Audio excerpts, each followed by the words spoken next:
गोंडा में त्रिस्तरीय पंचायत चुनाव व त्योहार को सकुशल संपन्न कराने के लिए एसडीएम महोदय तथा एसपी महोदय की अध्यक्षता में पीस कमेटी की बैठक हुई संपन्न, जहां पर एसडीएम और एसपी ने साफ संदेश दिए हैं कि यदि किसी ने पंचायत चुनाव में खलल डालने की जरा सी भी कोशिश किया तो उसके विरुद्ध कठोर कार्रवाई होगी और उन्हें इस लायक नहीं छोड़ा जाएगा कि वह कभी भी निर्वाचन प्रक्रिया में खलल डाल सके। जिलाधिकारी ने कहा कि चुनाव लड़ रहे सभी प्रत्याशी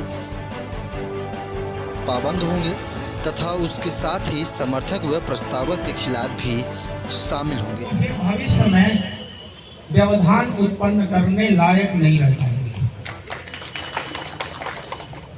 राजनीति में स्पर्धा होनी चाहिए, सार्थक प्रतिस्पर्धा होनी चाहिए, लेकिन ईर्ष्या और घृणा नहीं होनी चाहिए।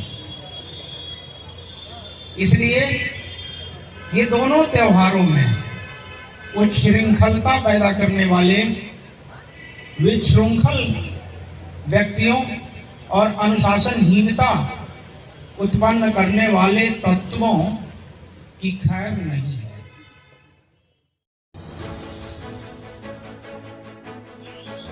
गोंडा में त्रिस्तरीय पंचायत चुनाव व त्योहार को सकुशल संपन्न कराने के लिए एसडीएम महोदय तथा एसपी महोदय की अध्यक्षता में पीस कमेटी की बैठक हुई संपन्न, जहां पर एसडीएम और एसपी ने साफ संदेश दिए हैं कि यदि किसी ने पंचायत चुनाव में खलल डालने की जरा सी भी कोशिश किया तो उसके विरुद्ध कठोर कार्रवाई होगी और उन्हें इस लायक नहीं छोड़ा जाएगा कि वह कभी भी निर्वाचन प्रक्रिया में खलल डाल सके। जिलाधिकारी ने कहा कि चुनाव लड़ रहे सभी प्रत्याशी पाबंद होंगे तथा उसके साथ ही समर्थक व प्रस्तावक के खिलाफ भी शामिल होंगे। भविष्य में व्यवधान उत्पन्न करने लायक नहीं रह जाएंगे। राजनीति में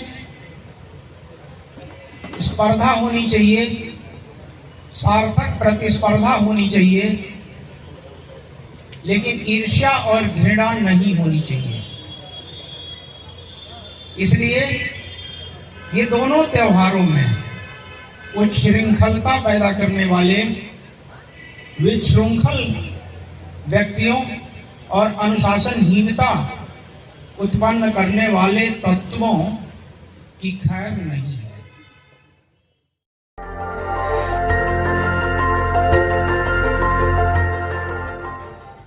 बलिया में किराए के मकान में रह रहे दंपति ने आपसी विवाद में की आत्महत्या। बता दें, दंपति के बंद कमरे में शव मिलने से इलाके में मचा हड़कंप। 1 साल पहले ही दंपति ने की थी शादी। बता दें, रामपुर उदयभान में किराए की मकान लेकर रह रहे थे दंपति। बलिया पुलिस लाइन के पास फल बेचकर करता था परिवार का भरण पोषण। बता दें, दंपति का 4 माह का एक मासूम बेटा शिवम रोते बिलखते बंद कमरे में मिला। वहीं मौके पर पहुंचे एसपी के साथ अन्य अधिकारी शव को कब्जे में लेकर पोस्टमार्टम के लिए जिला चिकित्सालय भेजे गए। बता दें, कोतवाली थाना क्षेत्र के रामपुर उदयभान का है मामला। बलिया से संजय राय की रिपोर्ट। आज सुबह थाना कोतवाली क्षेत्र से यूपी 112 पर सूचना प्राप्त हुई, जिस पर कि पुलिस ने जाकर देखा तो वहां पर पति पत्नी के शव मिले। उनके परिजनों व आसपास के लोगों द्वारा बताया गया कि रात्रि में दोनों के बीच में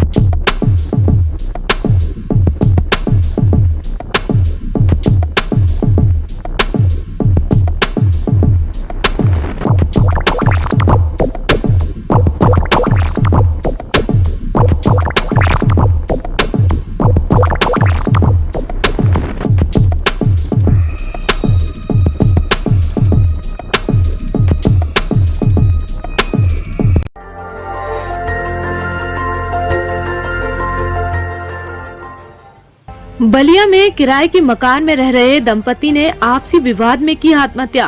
बता दें, दंपति के बंद कमरे में शव मिलने से इलाके में मचा हड़कंप। 1 साल पहले ही दंपति ने की थी शादी। बता दें, रामपुर उदयभान में किराए की मकान लेकर रह रहे थे दंपति। बलिया पुलिस लाइन के पास फल बेचकर करता था परिवार का भरण पोषण। बता दें, दंपति का 4 माह का एक मासूम बेटा शिवम रोते बिलखते बंद कमरे में मिला। वहीं मौके पर पहुंचे एसपी के साथ अन्य अधिकारी शव को कब्जे में लेकर पोस्टमार्टम के लिए जिला चिकित्सालय भेजे गए। बता दें कोतवाली थाना क्षेत्र के रामपुर उदय भान का है मामला। बलिया से संजय राय की रिपोर्ट।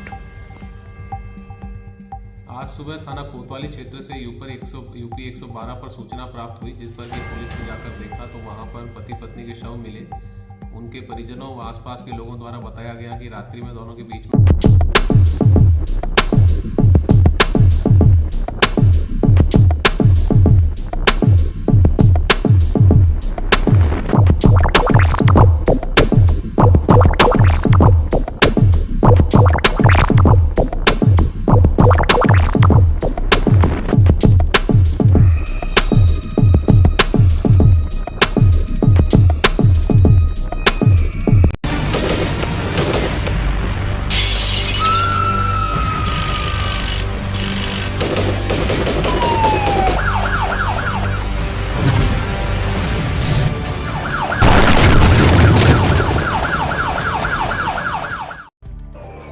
दिल्ली एनसीआर में फिल्मी स्टाइल में चली गोली। आपको बता दें, बदमाशों द्वारा पहले पीड़ित को घर पर जान से मारने की धमकी देना और फिर शाम होते होते वारदात को अंजाम देना कहीं न कहीं दिल्ली पुलिस की कानून व्यवस्था को दागदार कर देना। बताया जा रहा है बदमाश पहले से पीड़ित तस्लीम के जानकार हैं। हालांकि किसी बात को लेकर आज पहले तो तस्लीम को बदमाशों के बीच नोकझोंक हुई, जिसके बाद बदमाशों ने तस्लीम के घर जाकर उसको जान से मारने की धमकी भी दे डाली और शाम होते होते अंजाम दे दिया गया। हत्या की कोशिश जैसे संगीन वारदात को अंजाम दे डाला गया। फिलहाल पुलिस ने आला अधिकारी मौके पर पहुंच को जांच पड़ताल करना शुरू कर दिया। आइए दिखाते हैं आपको इस खास रिपोर्ट में। पता नहीं 3-4 लड़के आए थे दोपहर धमकी दे के गए थे और अब ये मगरिब के बाद ये हादसा हो गया। जिस कितनी गोलियां मारी हैं, कौन है वो आपका? 5 गोली बता रहा, भतीजा है हमारा। तो कहाँ का ये वारदात है, कहाँ ये गोली मारी है इसको? 14/1 उजाला स्वीट वाली गली। तो कैसे देखते हैं दिन दहाड़े गोलीबारी हो रही है, किस तरह से देखते हैं कानून व्यवस्था?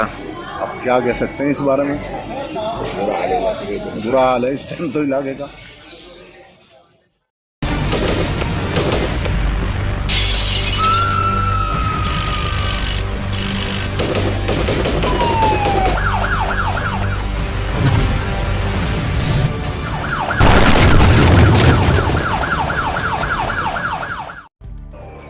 दिल्ली एनसीआर में फिल्मी स्टाइल में चली गोली।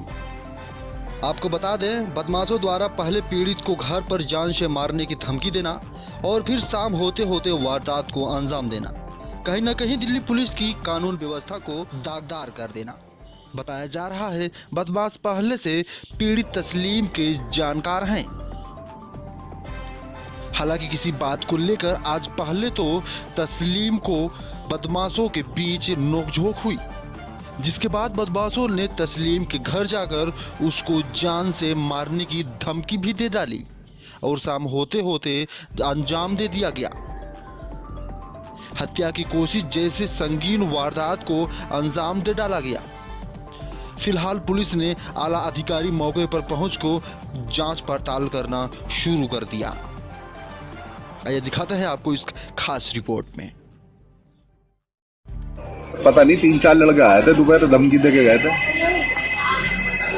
और अब ये मगरिब के बाद ये हादसा हो गया। जिस कितनी गोलियां मारी हैं, कौन है वो आपका? 5 गोली बता रहा, भतीजा है हमारा। तो कहाँ का ये वारदात है, कहाँ ये गोली मारी है इसको? 14/1 उजाला स्वीट वाली गली। तो कैसे देखते हैं दिन दहाड़े गोलीबारी हो रही है, किस तरह से देखते हैं कानून व्यवस्था? अब क्या कह सकते हैं इस बारे में, बुरा हाल है इस टाइम तो इलाके का।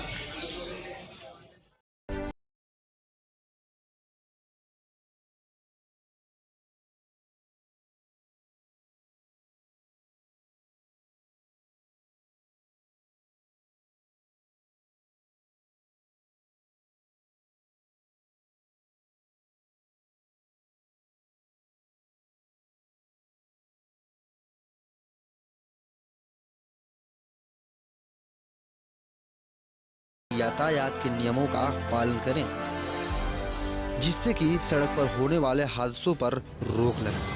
मैं अक्सर देखता हूँ एक्सीडेंट होते हुए, तो कई साथियों ने राय भी दिया और देख के मुझे लगा कि भाई रोड सेफ्टी के लिए काम करना बहुत ज़रूरी है, और मैंने ये प्रोग्राम किया। प्रोग्राम में आप लोगों ने और संजय को साथ दिया, इसको आगे भी इंशाल्लाह करता है। तो क्या लगता है दिल्ली सरकार की जो मुहिम है, दिल्ली सरकार लगातार फरिश्ते और दूसरी चीज़ें तो काम कर रही है लगातार, तो कहीं ना कहीं अभी और ज़्यादा किसी चीज़ की ज़रूरत है इसके अंदर रोड सेफ्टी को बिल्कुल बहुत ज़रूरत है अभी काम करने की। हर फील्ड में, एजुकेशन का फील्ड हो, रोड का मामला हो, सब जगह अभी काम करने की जरूरत है। वो बेशक सरकार कह रही है कि हम बहुत काम कर रहे हैं या वो अपने काम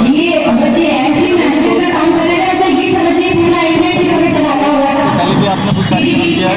हाँ, मैंने एजुकेशन के लिए किया है, माइनॉरिटी के किया है, अकाउंट करने के लिए किया है, बहुत सारे अवेयरनेस प्रोग्राम हमने सर हेल्थ पे भी किया। सर रोड सेफ्टी की रुकावट में एक फुटपाथ भी आता है जिसे आप मानते हैं, जो कि चलने वो एक रुकावट है सेफ्टी के लिए। क्या अभियान आप चलाएंगे ताकि फुटपाथ काफी रहे? बिल्कुल ये जो मैंने ये प्रोग्राम किया है, इसका मेन मेरा जो फोकस था फुटपाथ ही था। फुटपाथ खाली ना होने की वजह से भी बहुत सारे एक्सीडेंट होते हैं, जो हमने रिसर्च में देखा और जो पढ़ा और खुद फेस करते हैं कि सड़कों पर भीड़ है और सड़कों पर चलना है। इसलिए हमने हमारी बात खाली कराने की। सर, अपनी फेडरेशन के माध्यम से जनता को क्या मैसेज देना चाहेंगे? जनता को मैं मैसेज देना चाहता हूँ कि जब आप सड़क पे हों या घर से आप निकलें तो ज़रा पहले और सड़क पे जब हो, खासतौर से 4 व्हीलर गाड़ियों वालों के लिए मैसेज है कि गाड़ियों वालों को और पैदल यात्री का ख्याल रखें। हमारे जीवन में जहाँ और सेफ्टियाँ हैं, उसमें आज के इस युग में जहाँ ट्रैफिक रोडों पर इतना ज़्यादा हो गया है और अनियंत्रित ट्रैफिक हो गया है, वहाँ रोड सेफ्टी के कानून के प्रति जागरूकता का कार्य बहुत सराहनीय है और ये फेडरेशन कर रही है। मैं स्कील जी को, उनकी टीम को और अध्यक्ष जी को बहुत बहुत शुभकामनाएं देता हूँ, बधाई देता हूँ अपनी ओर से दिल्ली विधानसभा। ये तस्वीरें गोंडा की हैं। वसीम रिजवी के विवादित बयान से शहर में सभी मुस्लिम समुदाय के लोगों में रोष व्याप्त है। आइए दिखाते हैं आपको इस खास पेशकश रिपोर्ट को। निसार अहमद मीनाई मिसबाही, सदरुल मुदर्रिसीन, जामिया अमीरुल उलूम मीनाइया, शहर गोंडा, यूपी। क्या कहना है आपका?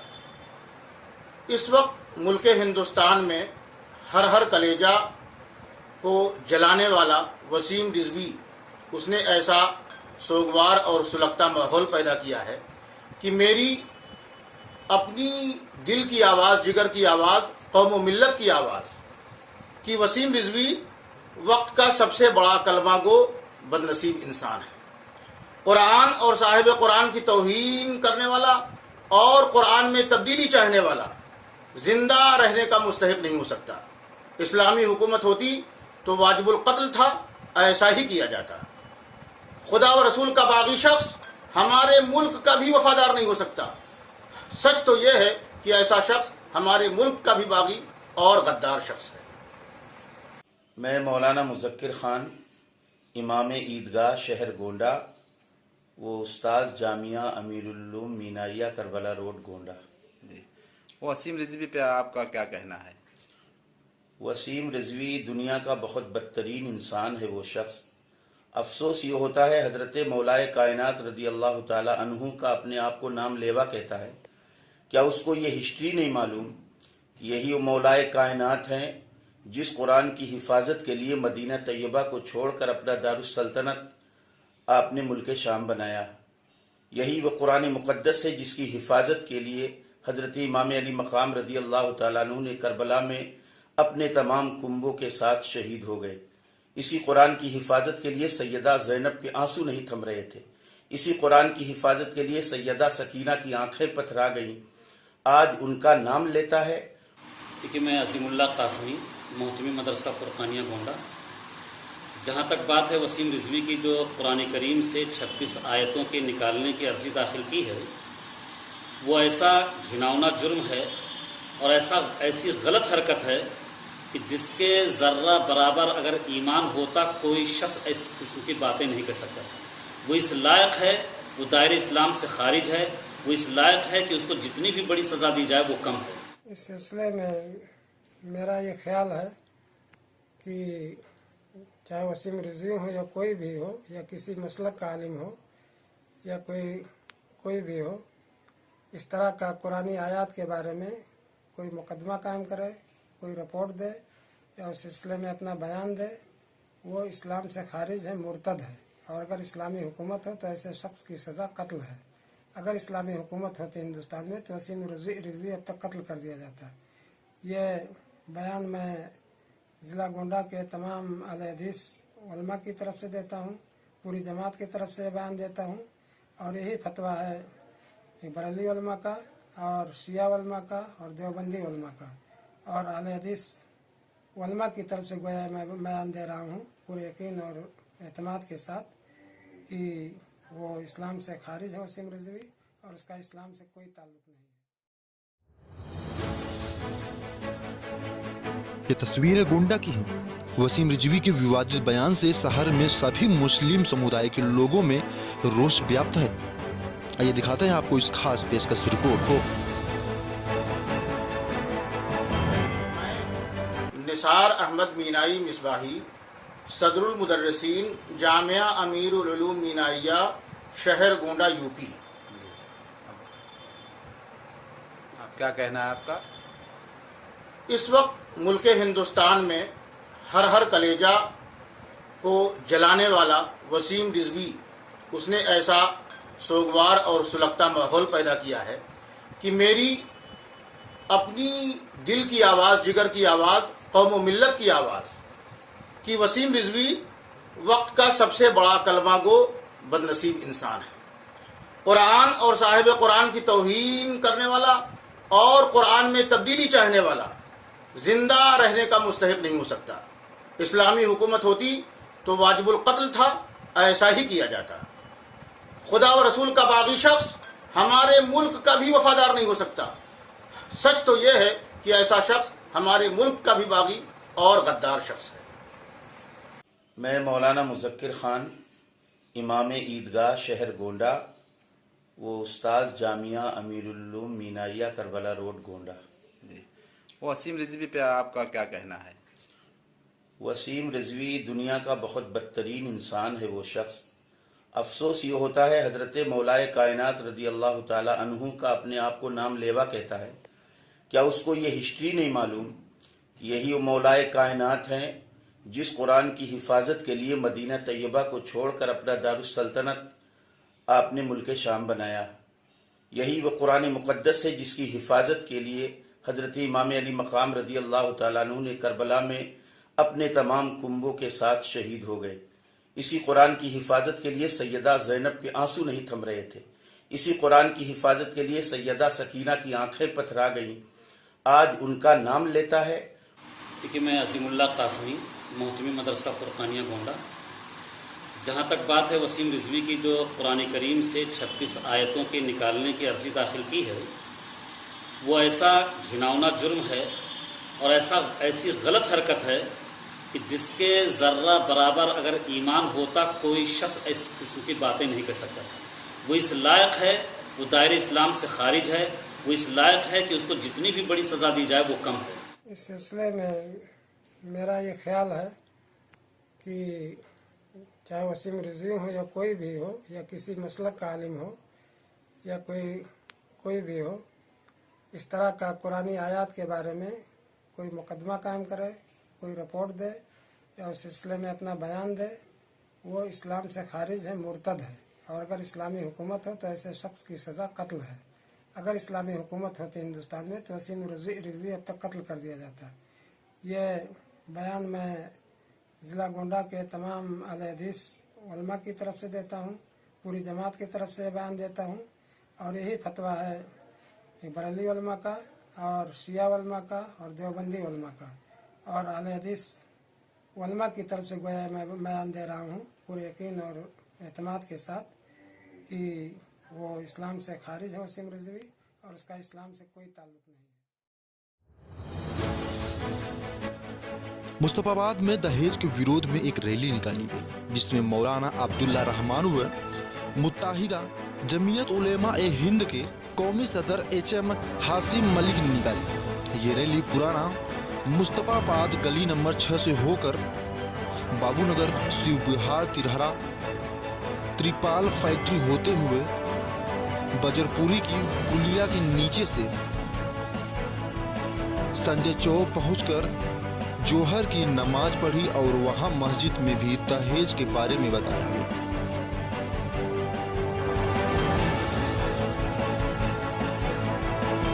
इंसानों को पैदा करने वाला एक मालिक, एक रब, एक अल्लाह है। तो इसलिए पूरी कायनात का मालिक भी वही है, हाकिम भी वही है। अनिल हुक्म इल्ला लिल्लाह। इस पूरी कायनात में अल्लाह का हुक्म चलता है। तो इंसान अगर अपने आप को बंदा समझता है, बोलते तो है ज़रूर बंदा ये कर रहा है, ये बंदा वो कर रहा है। अगर हम अपने आप को बंदा समझ लें, बंदे का मतलब होता है गुलाम, वो मालिक है, हम उसके गुलाम है। तो बंदे का काम ही होता है कि उसकी फर्माबरदारी करना, उसकी गुलामी करना, उसकी बात को मानना। अगर हम उस आसमानी कलाम की शरीयत की और उस कानून की जो संविधान है पूरी इंसानों की ज़िंदगी का, दुनिया का भी और मरने के बाद परलोक का भी, उसके ऊपर अमल करेंगे तभी ये निवारण हो सकता है। अन्यथा दुनिया का कोई कानून निवारण नहीं कर सकता। कानून पहले बनता है, उसका तोड़ उससे पहले बन जाता है। ये है कि हम सब पाबंद हो उस कानून के, रब के कानून के, जिसने हमें पैदा किया सर्वोत्तम योनि में, उसी ने हमें तरीका सिखाया जीने का। पूरी शरीयत के कानून है, चाहे वो ये बलात्कार को लेकर हो, जिना कहते हैं, दहेज को लेकर हो, विरासत को लेकर हो, सारे के सारे कुरान में मौजूद हैं। और अल्लाह ने हिस्से भी बता दिए विरासत में, इसका कितना होगा वो भी उलमा खुद बता दिए, बेटी का कितना होगा, बेटी का कितना होगा, उसका कितना होगा। उन्हीं कानूनों से इस देश में क्या दुनिया में शांति हो सकती है और लोगों के साथ न्याय हो सकता है। लोगों के कम बनाए हुए कानून अधूरे हैं। लोगों की समझ, देखने की शक्ति, बोलने की शक्ति कम है, सीमित है, लिमिटेड है। उस मालिक का अनलिमिटेड है। उसका कानून है, वो सबकी भलाई के लिए।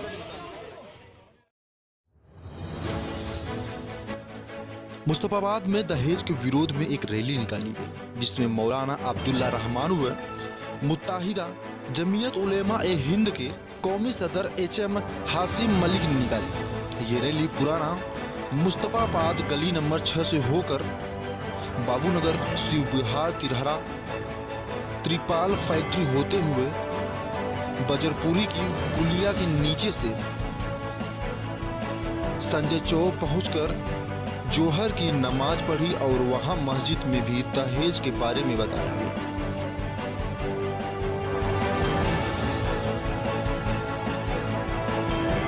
इंसानों को पैदा करने वाला एक मालिक, एक रब, एक अल्लाह है। तो इसलिए पूरी कायनात का मालिक भी वही है, हाकिम भी वही है। अनिल हुक्म इल्ला लिल्लाह। इस पूरी कायनात में अल्लाह का हुक्म चलता है। तो इंसान अगर अपने आप को बंदा समझता है, बोलते तो है ज़रूर बंदा ये कर रहा है, ये बंदा वो कर रहा है। अगर हम अपने आप को बंदा समझ लें, बंदे का मतलब होता है गुलाम, वो मालिक है, हम उसके गुलाम है।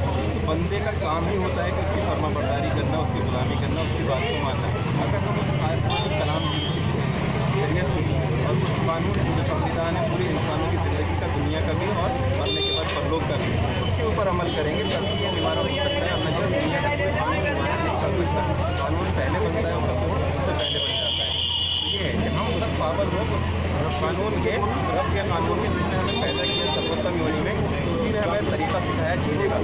पूरी शरीयत के कानून है, चाहे वो ये बलात्कार को लेकर हो, जिना कहते हैं, दहेज को लेकर हो, विरासत को लेकर हो, सारे के सारे कुरान में मौजूद हैं। और अल्लाह ने हिस्से भी बता दिए विरासत में, इसका कितना होगा वो भी उलमा खुद बता दिए, बेटी का कितना होगा, बेटी का कितना होगा, उसका कितना होगा।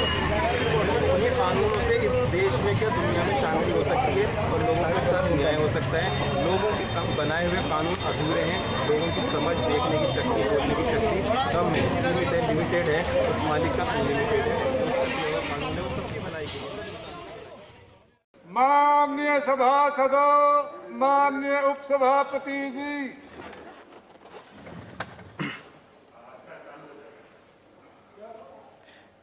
statutory resolution, the Arbitration and Conciliation Amendment Bill 2021 to be discussed together.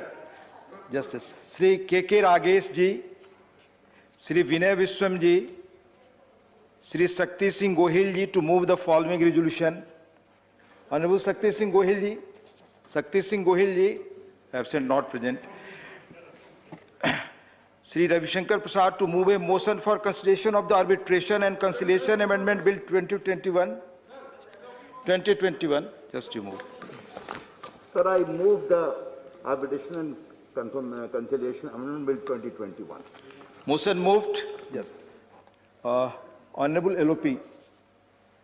Sir, हम लगातार कोशिश कर रहे हैं कि आपको मनवाने की, लेकिन उसमें मैं सफल नहीं हो रहा हूँ। ये समस्या इतनी बड़ी है कि सारे देश के लोगों को इससे अफेक्ट हुआ है। पेट्रोल, डीजल, उसका एलपीजी, उसके बाद केरोसिन, इस सब चीज़ों से जो कीमतें बढ़े हैं, तंग हो गए। फिर उसके साथ ही साथ आवश्यक वस्तुओं के कीमतें भी बढ़े हैं।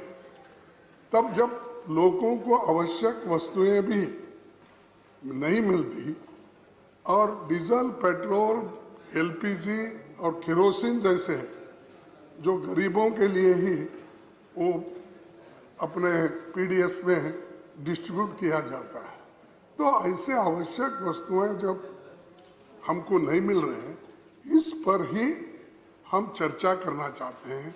और आप नहीं सर, आप सोशल बैकग्राउंड से आए समाजवादी नेता है, जब गरीबों की हम बात करते हैं, माननीय एलओपी से 1 मिनट आग्रह, आपको एक मिनट समय आप मुझे देंगे आग्रह करने का, 1 मिनट निवेदन करने का समय देंगे आप जानते हैं ऑनरेबल चेयरमैन के प्रायर परमिशन के बगैर 267 पर डिस्कशन नहीं हो सकता। फिर भी कल भी उन्होंने मौका दिया, आज आप जब भी खड़े हुए मैंने आपको बोलने दिया, जबकि उस पर डिस्कशन नहीं हो सकता।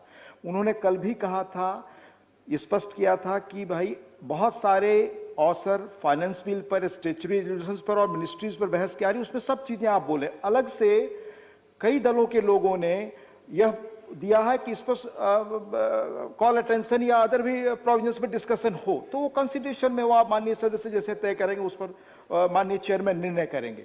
आप जानते हैं कि माननीय चेयरमैन के निर्णय को दोबारा मैं वो नहीं कर सकता।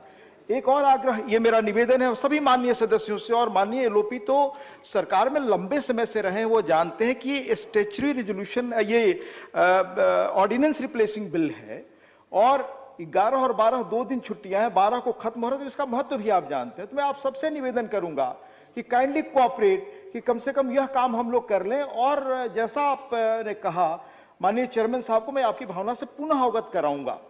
सर, हम किसी बिल को पास होने के रोक रहे नहीं, हम यही चाहते हैं जो जनता के जो कष्ट है, जो जनता के तकलीफात है, उसको यहाँ पर चर्चा हो। कम से कम गवर्नमेंट सबका सुनने के बाद शायद मैं समझूंगा जो ये इतने प्राइसेस बढ़े हैं वो पूरे वापस लेंगे, और वो जैसा कि 2013-14 में जो प्राइसेस थे कम से कम वहां तक लाएंगे। मैंने आपकी भावना को व्यक्त करने का समय दिया। माननीय एलओपी, मैं आपकी भावना पुनः चेयरमैन साहब को कन्वे करूंगा। काइंडली और प्राइसेस, हाई प्राइसेस, कल ही चेयरमैन साहब ने कहा कि वो सभी मुद्दे महत्वपूर्ण है, आपको समय मिलने वाला है, उस पर अलग अलग बहस के वो है, उसमें मिलेगा समय। Statutory resolution, finance bill, sir उस पर अलग अलग नोटिसेज भी आए हुए हैं, उस पर तय होगा। काइंडली इसको इजाजत दे बोलने की। जब बिल पे काइंडली बात करेंगे, लेकिन the statutory resolution and the motion for consideration of the bill are now open for discussion। हो गया है पेट्रोल और डीजल। श्री विवेक के तनख्वाह please honourable LOP please cooperate. आप जानते हैं, आपने सरकार चलाई है, आपको इस बिल के महत्व के बारे में जानते हैं। काइंडली ऐसा नहीं होगा, आपकी कृपा से ही ये सदन चलता है, आप सबके सहयोग से। ये तो आपके चेयरमैन साहब, हमारे चेयरमैन साहब तो कल वो निर्णय दिए, वो कल का निर्णय है। आज मैंने आज स्पष्ट किया कि आज का निर्णय हमने आपको बताया। सर्वोपरि है आज का उनका निर्णय मैंने आपको ऑलरेडी बता दिया, उसको रीओपन नहीं कर सकते। माननीय विवेक तनखा जी, माननीय विवेक तनखा जी, माननीय लोग, और कोई चीज रिकॉर्ड पे नहीं जाएगी। माननीय विवेक तनखा जी, प्लीज प्लीज प्लीज, विवेक तनखा जी, ये अच्छा है। माननीय विवेक तनखा जी, ये देखिए सर, ऐसा नहीं माननीय विवेक तनखा जी, इसका जवाब नहीं आया। और एक मिनट, माननीय मंत्री कुछ कहना चाहते हैं। चर्चा इसकी होना चाहिए। बहुत ही इम्पोर्टेंट ऑर्डिनेंस है सर, इसको पास, ये बहुत ही इम्पोर्टेंट ऑर्डिनेंस है, इसका पास होना बहुत जरूरी है सर। बहुत गंभीर आर्बिट्रेशन के मामले में तो मैं सर प्रार्थना करूंगा माननीय विपक्ष नेता से सर कि आज कम से कम इसको पारित करवाएं, बहस कराएं। और मैं आग्रह करूंगा माननीय विवेक तनखा जी से, इसलिए मैंने अपनी आरंभिक टिप्पणी भी नहीं की है, मैं आप सबों का उत्तर लास्ट में दूंगा, लेकिन आप आराम जरूर करें, मेरा आग्रह होगा सर।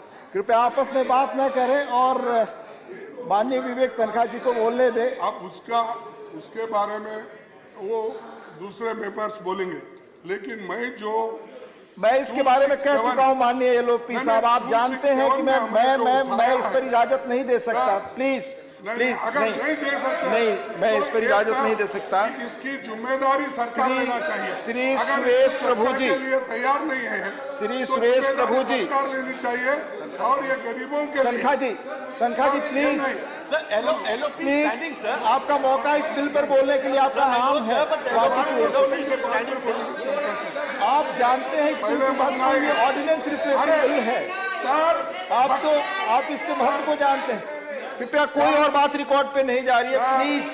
हमारे पास प्लीज वेल में आए सदस्यों से मेरा आग्रह है, अपनी सीट पर जाएं, जो खड़े हैं वो बैठ जाएं। मेरा आग्रह होगा, आप सबसे निवेदन होगा, प्लीज प्लीज, वेल में खड़े सभी सदस्यों से मेरा आग्रह है कि अपनी अपनी जगह जाएं और इस बिल के महत्व को देखते हुए सदन को चलने दें। प्लीज कृपया अपनी अपनी सीट पर लौटें।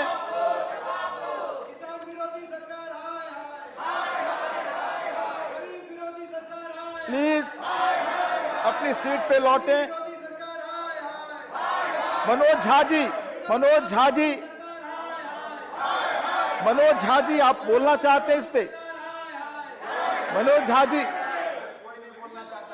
तो कृपया सदन को चलने दें, इस बिल के महत्व को बताएं।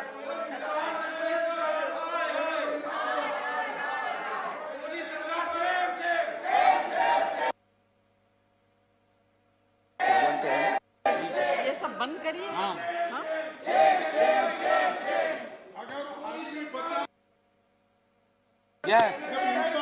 प्लीज सदन को चलने दें। सारी चीजें लेके क्या कर सकते?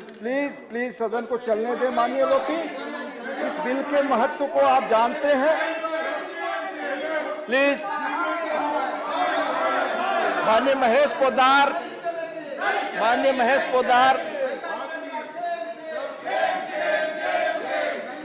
सभापति महोदय, आज जो मैं सदन में नज़ारा देख रहा हूं, तो 2016 में मैं इस सदन में पहली बार आया था और उस समय भी कुछ ऐसा नज़ारा मैंने देखा था। और उस समय ये बिल, आज जो आर्बिट्रेशन कॉन्सिलेशन है, उस समय जो बिल था वो enemy property amendment and validation act 2017 था। उस समय भी कुछ इस तरह का शोर हो रहा था और मैं समझ नहीं पा रहा था कि ये शोर क्यों हो रहा है, क्योंकि उस बिल की भावना जो थी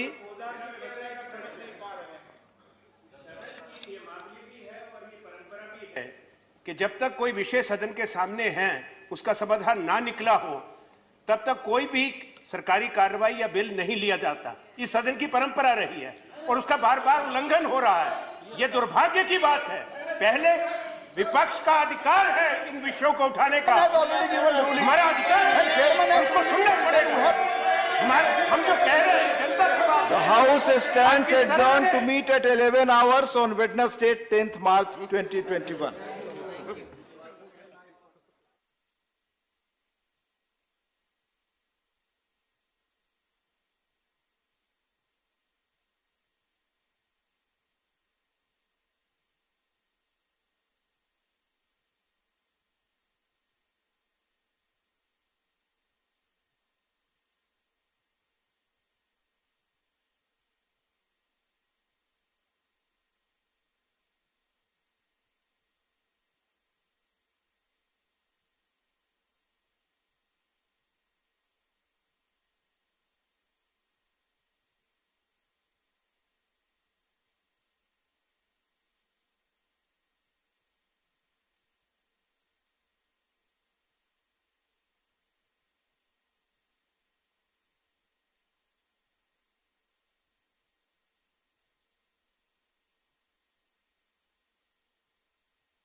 माननीय सभासदों, माननीय उपसभापति जी,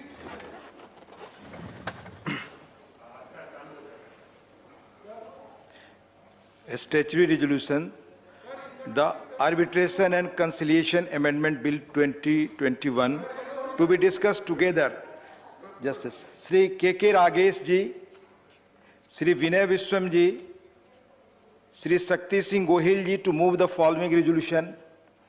Honorable Shakti Singh Gohil ji, Shakti Singh Gohil ji, absent, not present. Sri Ravi Shankar Prasad to move a motion for consideration of the Arbitration and Conciliation Amendment Bill 2021. Just you move. Sir, I move the Arbitration and Conciliation Amendment Bill 2021. Motion moved. Yes. Honorable LOP. Sir, हम लगातार कोशिश कर रहे हैं कि आपको मनवाने की, लेकिन उसमें मैं सफल नहीं हो रहा हूँ। ये समस्या इतनी बड़ी है कि सारे देश के लोगों को इससे अफेक्ट हुआ है। पेट्रोल, डीजल, उसका एलपीजी, उसके बाद केरोसिन, इस सब चीज़ों से जो कीमतें बढ़े हैं, तंग हो गए। फिर उसके साथ ही साथ आवश्यक वस्तुओं के कीमतें भी बढ़े हैं। तब जब लोगों को आवश्यक वस्तुएं भी नहीं मिलती और डीजल, पेट्रोल, एलपीजी और केरोसिन जैसे जो गरीबों के लिए ही वो अपने पीडीएस में डिस्ट्रीब्यूट किया जाता है, तो ऐसे आवश्यक वस्तुएं जब हमको नहीं मिल रहे हैं, इस पर ही हम चर्चा करना चाहते हैं। और आप नहीं सर, आप सोशल बैकग्राउंड से आए समाजवादी नेता है, जब गरीबों की हम बात करते हैं, माननीय एलओपीसी, एक मिनट आपको एक मिनट समय आप मुझे देंगे आग्रह करने का, 1 मिनट निवेदन करने का समय देंगे आप जानते हैं ऑनरेबल चेयरमैन के प्रायर परमिशन के बगैर 267 पर डिस्कशन नहीं हो सकता। फिर भी कल भी उन्होंने मौका दिया, आज आप जब भी खड़े हुए मैंने आपको बोलने दिया, जबकि उस पर डिस्कशन नहीं हो सकता। उन्होंने कल भी कहा था, स्पष्ट किया था कि भाई बहुत सारे अवसर फाइनेंस बिल पर, स्टेचुटरी रेजोल्यूशंस पर और मिनिस्ट्रीज पर बहस की आ रही, उसमें सब चीजें आप बोले। अलग से कई दलों के लोगों ने यह दिया है कि इस पर कॉल अटेंशन या अदर भी प्रोविजंस पर डिस्कशन हो, तो वो कंसिडरेशन में वो आप माननीय सदस्य जैसे तय करेंगे, उस पर माननीय चेयरमैन निर्णय करेंगे। आप जानते हैं कि माननीय चेयरमैन के निर्णय को दोबारा मैं वो नहीं कर सकता।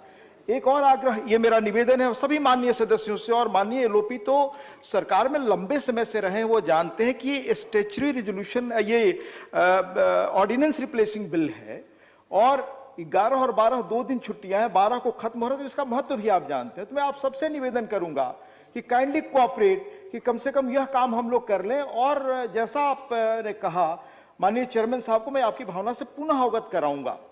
सर, हम किसी बिल को पास होने के रोक रहे नहीं, हम यही चाहते हैं जो जनता के जो कष्ट है, जो जनता के तकलीफात है, उसको यहाँ पर चर्चा हो। कम से कम गवर्नमेंट सबका सुनने के बाद, शायद मैं समझूंगा जो ये इतने प्राइसेस बढ़े हैं वो पूरे वापस लेंगे, और वो जैसा कि 2013-14 में जो प्राइसेस थे, कम से कम वहां तक लाएंगे। मैंने आपकी भावना को व्यक्त करने का समय दिया।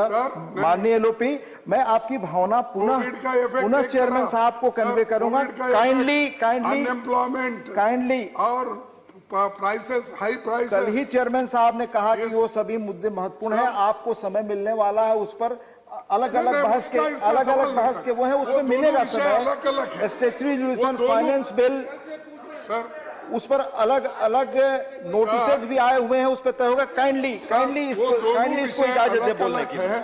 जब बिल पे काइंडली बात करेंगे, लेकिन ये the statutory resolution and the motion for consideration of the bill are now open for discussion. Effect हो गया है पेट्रोल और डीजल श्री का। विवेक के तनख्वाह, श्री विवेक के तनख्वाह जी प्लीज सर प्लीज आपको भी please honourable MP please cooperate.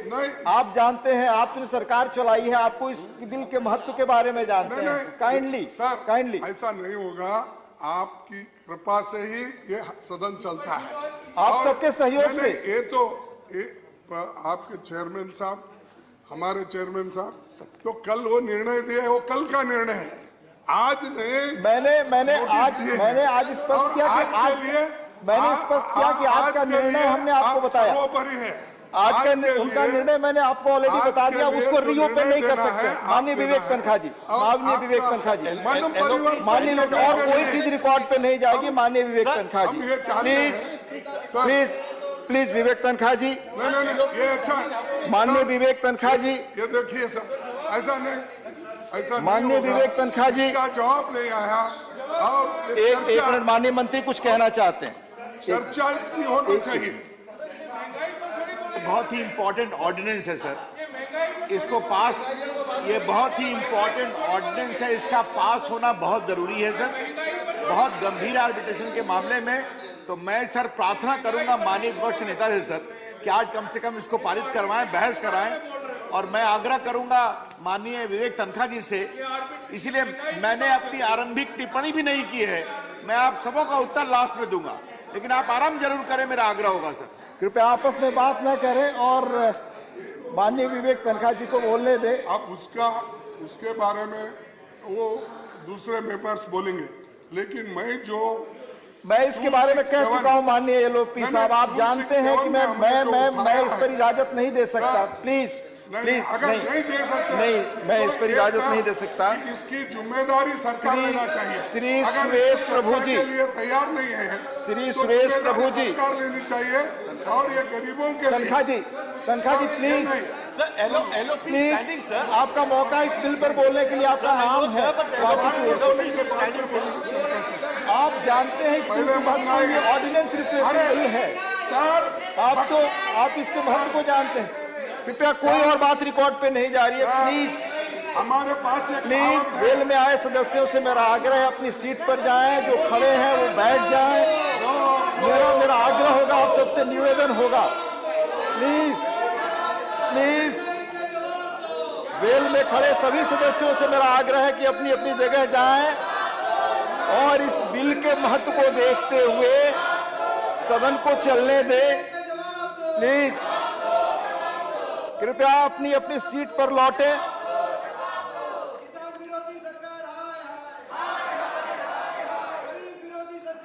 Please अपनी सीट पे लौटें। मनोज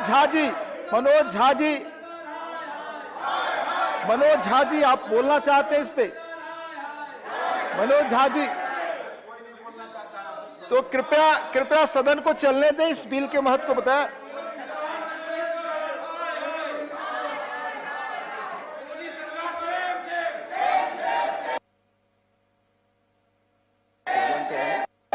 ये सब बंद करिए।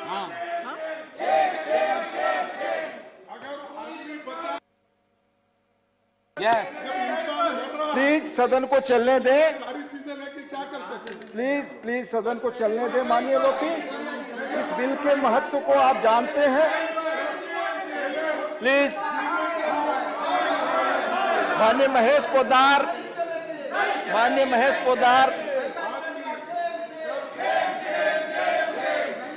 सभापति महोदय,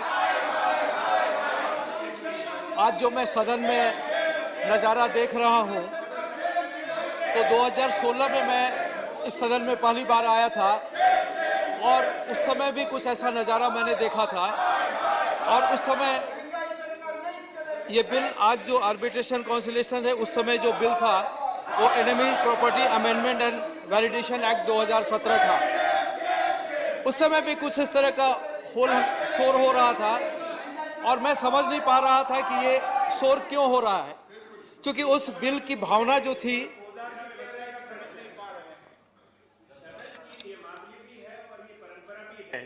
कि जब तक कोई विषय सदन के सामने है उसका समाधान ना निकला हो तब तक कोई भी सरकारी कार्रवाई या बिल नहीं लिया जाता। इस सदन की परंपरा रही है और उसका बार बार उल्लंघन हो रहा है। यह दुर्भाग्य की बात है। पहले विपक्ष का अधिकार है इन विषयों को उठाने का, हमारा अधिकार है, चेयरमैन है, उसको सुनना पड़ेगा। हम जो कह रहे हैं जनता की बात। The House stands adjourned to meet at 11 hours on Wednesday, 10th March 2021.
भगवान शिव और माता पार्वती के विवाह का पर्व महाशिवरात्रि आज संगम नगरी प्रयागराज में भी पूरी आस्था और श्रद्धा के साथ मनाया जा रहा है। इस मौके पर शिवालयों से सुबह से ही श्रद्धालुओं की भीड़ उमड़ पड़ी है। भोले भंडारी को देखने के लिए सुबह सूरज की पहली किरण निकलने से पहले ही शिवालयों में पहुंचकर अभिलाषाओं के बेल पत्तियों और दूध चढ़ाकर अपनी मनोकामना पूरी कर आशीर्वाद मांग रहे हैं। हालांकि इसके अलावा आज शहर के कई जगहों पर शिव बारात और भगवान बारात की शोभा यात्रा भी निकाली जाएगी। आज बहुत पुण्य पर्व है शिवरात्रि, भगवान की रात्रि, शिव जी की रात्रि। आज के दिन भगवान भोलेनाथ शिव पार्वती के साथ विवाह संपन्न किया गया रात्रि में, इसलिए शिवरात्रि रात जगने के लिए बनाया गया। मनकामेश्वर जो मंदिर है ये प्रयाग की धरती पर विराजमान अक्षय वट समीपस्थः पश्चिमे कामेश्वर तीर्थ उद्धतः। ये पुराण का वाक्य है कि अक्षय वट के समीप पश्चिम पर कामेश्वर तीर्थ है। उस कामेश्वर तीर्थ में भक्तों की मनोकामनाएं जब पूर्ण हुई तो ये श्री मनकामेश्वर महादेव त्रेता काल में जब दशरथ नंदन चक्रवर्ती सम्राट राम का वनगमन हुआ, उस समय त्रिवेणी पर स्नान करके अक्षय वट के समीप रुक करके भगवान शिव का अपने परिवार के साथ, सीता के साथ राम जी ने यहाँ पर पूजन किया।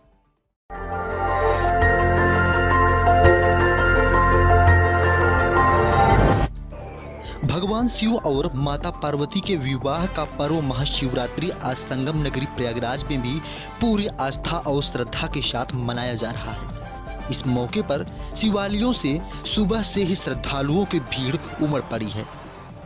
भोले भंडारी को देखने के लिए सुबह सूरज की पहली किरण निकलने से पहले ही शिवालयों में पहुंचकर अभिलाषाओं के बेल पत्तियों और दूध चढ़ाकर अपनी मनोकामना पूरी कर आशीर्वाद मांग रहे हैं।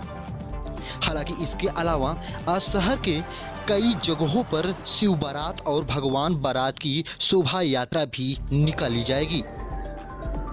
आज बहुत पुण्य पर्व है शिवरात्रि।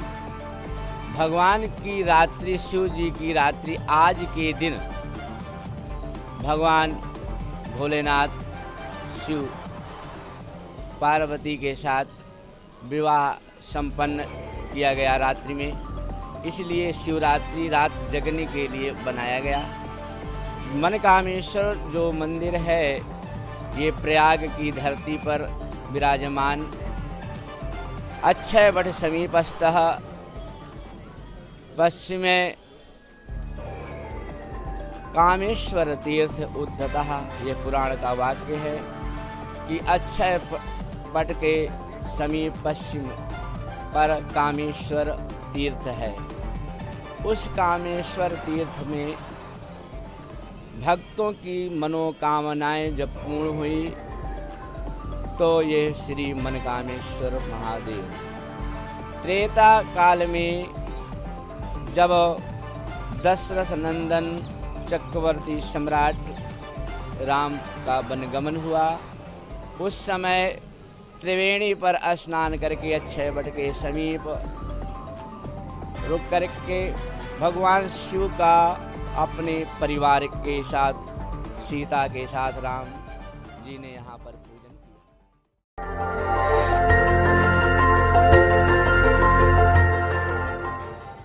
बलिया में किराए के मकान में रह रहे दंपति ने आपसी विवाद में की आत्महत्या। बता दें, दंपति के बंद कमरे में शव मिलने से इलाके में मचा हड़कंप। 1 साल पहले ही दंपति ने की थी शादी। बता दें, रामपुर उदयभान में किराए की मकान लेकर रह रहे थे दंपति। बलिया पुलिस लाइन के पास फल बेचकर करता था परिवार का भरण पोषण। बता दें, दंपति का 4 माह का एक मासूम बेटा शिवम रोते बिलखते बंद कमरे में मिला। वहीं मौके पर पहुंचे एसपी के साथ अन्य अधिकारी शव को कब्जे में लेकर पोस्टमार्टम के लिए जिला चिकित्सालय भेजे गए। बता दें, कोतवाली थाना क्षेत्र के रामपुर उदयभान का है मामला। बलिया से संजय राय की रिपोर्ट। आज सुबह थाना कोतवाली क्षेत्र से यूपी 112 पर सूचना प्राप्त हुई, जिस पर पुलिस ने जाकर देखा तो वहां पर पति पत्नी के शव मिले। उनके परिजनों व आसपास के लोगों द्वारा बताया गया कि रात्रि में दोनों के बीच में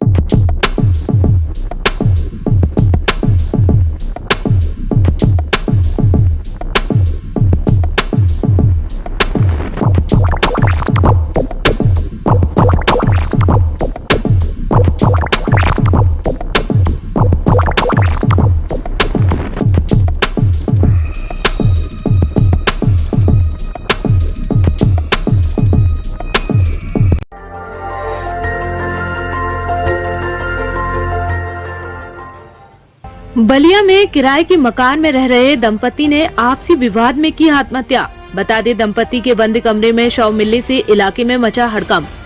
1 साल पहले ही दंपति ने की थी शादी।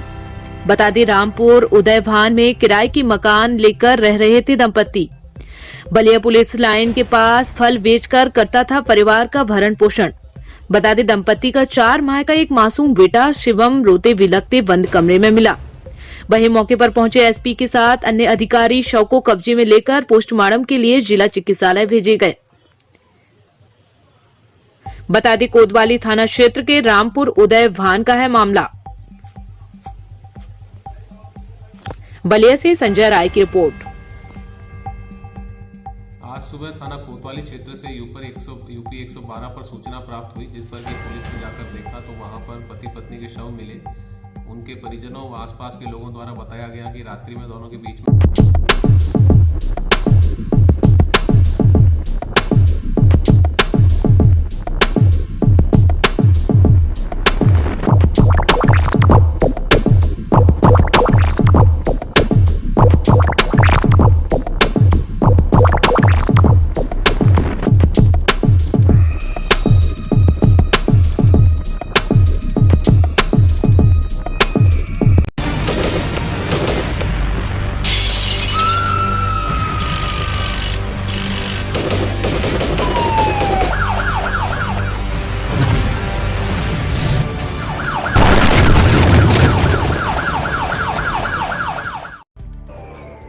एनसीआर में फिल्मी स्टाइल में चली गोली। आपको बता दें, बदमाशों द्वारा पहले पीड़ित को घर पर जान से मारने की धमकी देना और फिर शाम होते होते वारदात को अंजाम देना कहीं न कहीं दिल्ली पुलिस की कानून व्यवस्था को दागदार कर देना। बताया जा रहा है बदमाश पहले से पीड़ित तस्लीम के जानकार हैं। हालांकि किसी बात को लेकर आज पहले तो तस्लीम को बदमाशों के बीच नोकझोंक हुई, जिसके बाद बदमाशों ने तस्लीम के घर जाकर उसको जान से मारने की धमकी भी दे डाली और शाम होते होते अंजाम दे दिया गया। हत्या की कोशिश जैसे संगीन वारदात को अंजाम दे डाला गया। फिलहाल पुलिस ने आला अधिकारी मौके पर पहुंच को जांच पड़ताल करना शुरू कर दिया। आइए दिखाते हैं आपको इस खास रिपोर्ट में। पता नहीं 3-4 लड़के आए थे, दोपहर धमकी दे के गए थे और अब ये मगरिब के बाद ये हादसा हो गया। जिस कितनी गोलियां मारी हैं, कौन है वो आपका? 5 गोली बता रहा, भतीजा है हमारा। तो कहाँ का ये वारदात है, कहाँ ये गोली मारी है इसको? 14/1 उजाला स्वीट वाली गली। तो कैसे देखते हैं दिन दहाड़े गोलीबारी हो रही है, किस तरह से देखते हैं कानून व्यवस्था? अब क्या कह सकते हैं इस बारे में, बुरा हाल है इस टाइम तो इलाके का।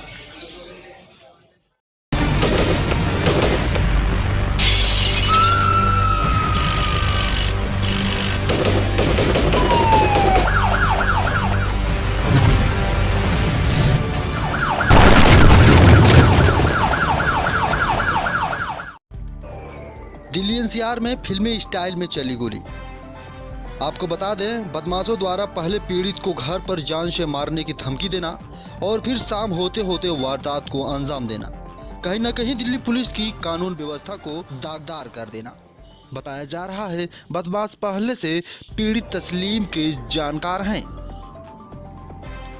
हालांकि किसी बात को लेकर आज पहले तो तस्लीम को बदमाशों के बीच नोकझोंक हुई, जिसके बाद बदमाशों ने तस्लीम के घर जाकर उसको जान से मारने की धमकी भी दे डाली और शाम होते होते अंजाम दे दिया गया।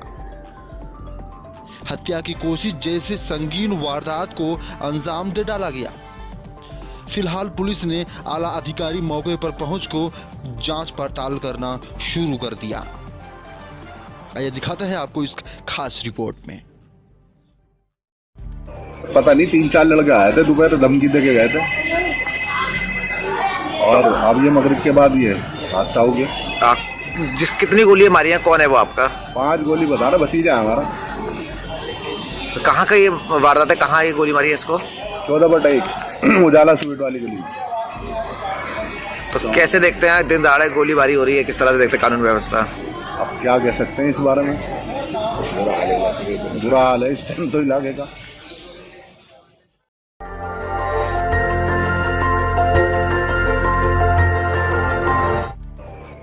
तो अब तस्वीरें मध्य प्रदेश के उज्जैन से आ रही है। आपको बता दें, गैसरीम कंपनी ने गोद ले रखे 14 गांव को नहीं मिल रही सौगात, ग्रामीणों ने सौंपा एसडीएम को ज्ञापन। मध्य प्रदेश में उज्जैन जिले के नागदा तहसील में आज मां चंबल नदी के किनारे बसे 14 गांव के लोगों ने दिया एसडीएम को ज्ञापन। आपको बता दें, मुख्य 2 मांगे रहीं, जिसमें मां चंबल नदी में स्टाम डैम, जिससे किसानों को अपनी फसलों को भरपूर तौर पर पानी मिल सके, और नल जल योजना के तहत कनेक्शन के पैसे बहुत ज़्यादा वसूले जा रहे हैं। इन सभी मुद्दों को लेकर चंबल नदी के किनारे बसे 14 गांव के लोग आईएसडीएम को ज्ञापन सौंपे हुए हैं। आइए दिखाते हैं आपको इस खास रिपोर्ट को। और जो 14 गांव की जो टंकियां बनी है पानी की, उन हम नल जल योजना के तहत जो टंकियां बनी है, तो उन ग्रामीणों को सबको गोद ले रखा है ऑलरेडी ग्रेसिम कंपनी ने।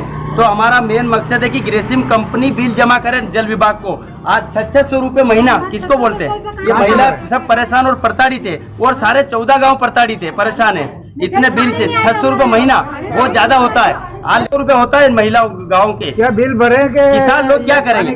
और मेन हमारा स्टाम डैम, अगर जब तक स्टाम डैम अगर नहीं बना है तो मैं माँ चंबल नदी के बीच में बैठूंगा और वहीं पर मेरी अनिश्चितकालीन भूख हड़ताल रहेगी। सारे गाँव वाले बैठेंगे, जिसकी समस्त जवाबदारी शासन प्रशासन की वाले बैठेंगे। गाँव बैठे हैं उनके किसानों द्वारा ज्ञापन सौंपा गया श्रीमान अनुभागीय अधिकारी महोदय के नाम। एक तो पहला मुद्दा ये है कि जल नल कलेक्शन का बिल ग्रेसिंग कंपनी जमा करे, और दूसरा मुद्दा ये कि चंबल नदी पर एक स्टॉक डैम बनाया जाए। तो इसकी इन्फॉर्मेशन हम श्रीमान अनुभागीय अधिकारी महोदय तक पहुंचा देंगे। और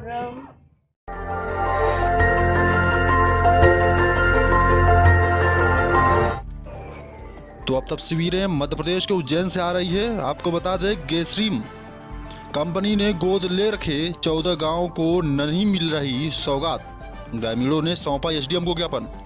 मध्य प्रदेश में उज्जैन जिले के नागदा तहसील में आज मां चंबल नदी के किनारे बसे 14 गांव के लोगों ने दिया एसडीएम को ज्ञापन। आपको बता दें,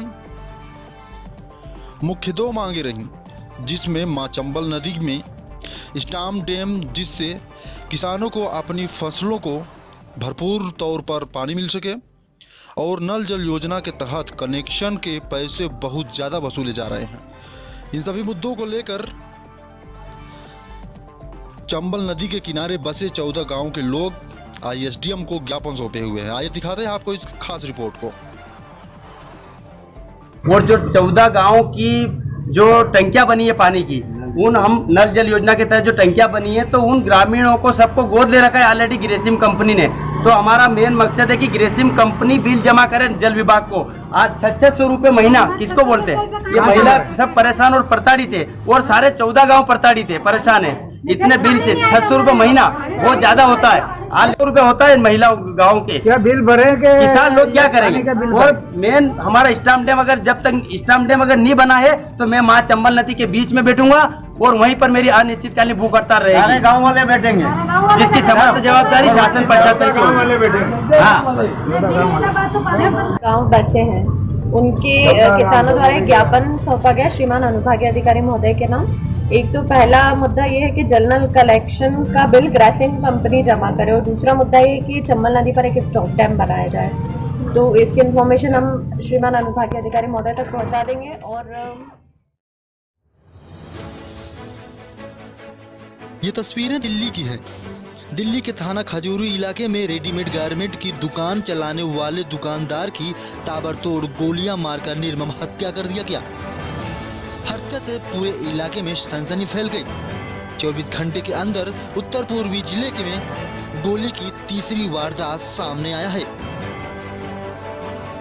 राजधानी दिल्ली का उत्तर पूर्वी जिला एक बार फिर गोलियों की तड़तड़ाहट से गूंज उठा। इस बार मामला थाना खजूरी इलाके का बताया जा रहा है, जहां डी ब्लॉक गली नंबर 2 का है, जहां एक रेडीमेड गारमेंट्स की दुकान में गोली मारकर हत्या कर दिया गया। Bureau report NCR Delhi. खाना बनाते हैं, मेरे इनके पापा बैठे रहते, बात किए, दुकान खोलना था शाम में, वही गए हैं, बस 5 मिनट के बाद आया कि कोई उन पे हमला कर दिए। किस चीज की दुकान थी? कपड़े का दुकान था। अब बता रहे कोई प्रॉपर्टी डिस्प्यूट है आपस में, किस तरह की कोई जानकार है आपके? जी नहीं, ऐसी दुश्मनी लड़ाई था, बस शादी वाला में लड़का ने शादी कर लिए थे, उसी इसके मामा एक है, उसी से दुश्मनी हो गई शादी के चलते। एक मेरा यहाँ वसीम नाम है, अब वो उसी से दुश्मनी था उस प्रॉपर्टी के चलते, और उसका भतीजा था, यहीं रहता है सब विजय विहार में। उसको पैसा जिससे ललुआ ने पैसा दिया कि चलते मैं दुकान दिखा दे, फैजल नाम है, बब्बा एक फरीदाबाद में रहती, उसके नाम माँ का नाम है बेबी। वही दोनों लड़का आया संडे के दिन, वो दुकान देख के गया है। फिर उसके बाद हम बोले कि ये गया है देख के, जरूर किसी की खबर देगा। आज वो लड़का सब लेके उसको दुकान दिखा दी। आपको क्या जानकारी मिली थी दुकान से? क्या गोली मार दी गई? क्या बताया? जी गोली मारे गए, हम खुद जाके वहाँ देखे हैं। कितने दिन पहले ये दुकान खोला था इन्होंने? हो गया महीना भर हो गया उनका दुकान खोले हुए। बिहार से आए हुए कितना समय हो गया? हम तो 10-12 साल से यहीं पे थे। मेरे हस्बैंड मोटर मैकेनिक है, देखिए अभी भी सामान गाड़ी के रखा है, वो काम करते थे। हम लोग अच्छा भले यहाँ खाते कमाते, मेरा लड़का जिम में काम करता है, फिर वो दोनों बाप बेटा दुकान कर लिए कपड़े के। किसी से कोई भी, आप पूरे मोहल्ले गली से पूछ लीजिए, किसी से कोई दुश्मनी न, सबसे गोंडा में त्रिस्तरीय पंचायत चुनाव व त्योहार को सकुशल संपन्न कराने के लिए एसडीएम महोदय तथा एसपी महोदय की अध्यक्षता में पीस कमेटी की बैठक हुई संपन्न, जहां पर एसडीएम और एसपी ने साफ संदेश दिए हैं कि यदि किसी ने पंचायत चुनाव में खलल डालने की जरा सी भी कोशिश किया तो उसके विरुद्ध कठोर कार्रवाई होगी और उन्हें इस लायक नहीं छोड़ा जाएगा कि वह कभी भी निर्वाचन प्रक्रिया में खलल डाल सके। जिलाधिकारी ने कहा कि चुनाव लड़ रहे सभी प्रत्याशी पाबंद होंगे तथा उसके साथ ही समर्थक व प्रस्तावक के खिलाफ भी शामिल होंगे। भविष्य में व्यवधान उत्पन्न करने लायक नहीं रह जाएंगे। राजनीति में स्पर्धा होनी चाहिए, सार्थक प्रतिस्पर्धा होनी चाहिए, लेकिन ईर्ष्या और घृणा नहीं होनी चाहिए। इसलिए ये दोनों त्योहारों में उच्छृंखलता पैदा करने वाले विशृंखल व्यक्तियों और अनुशासनहीनता उत्पन्न करने वाले तत्वों की खैर नहीं है।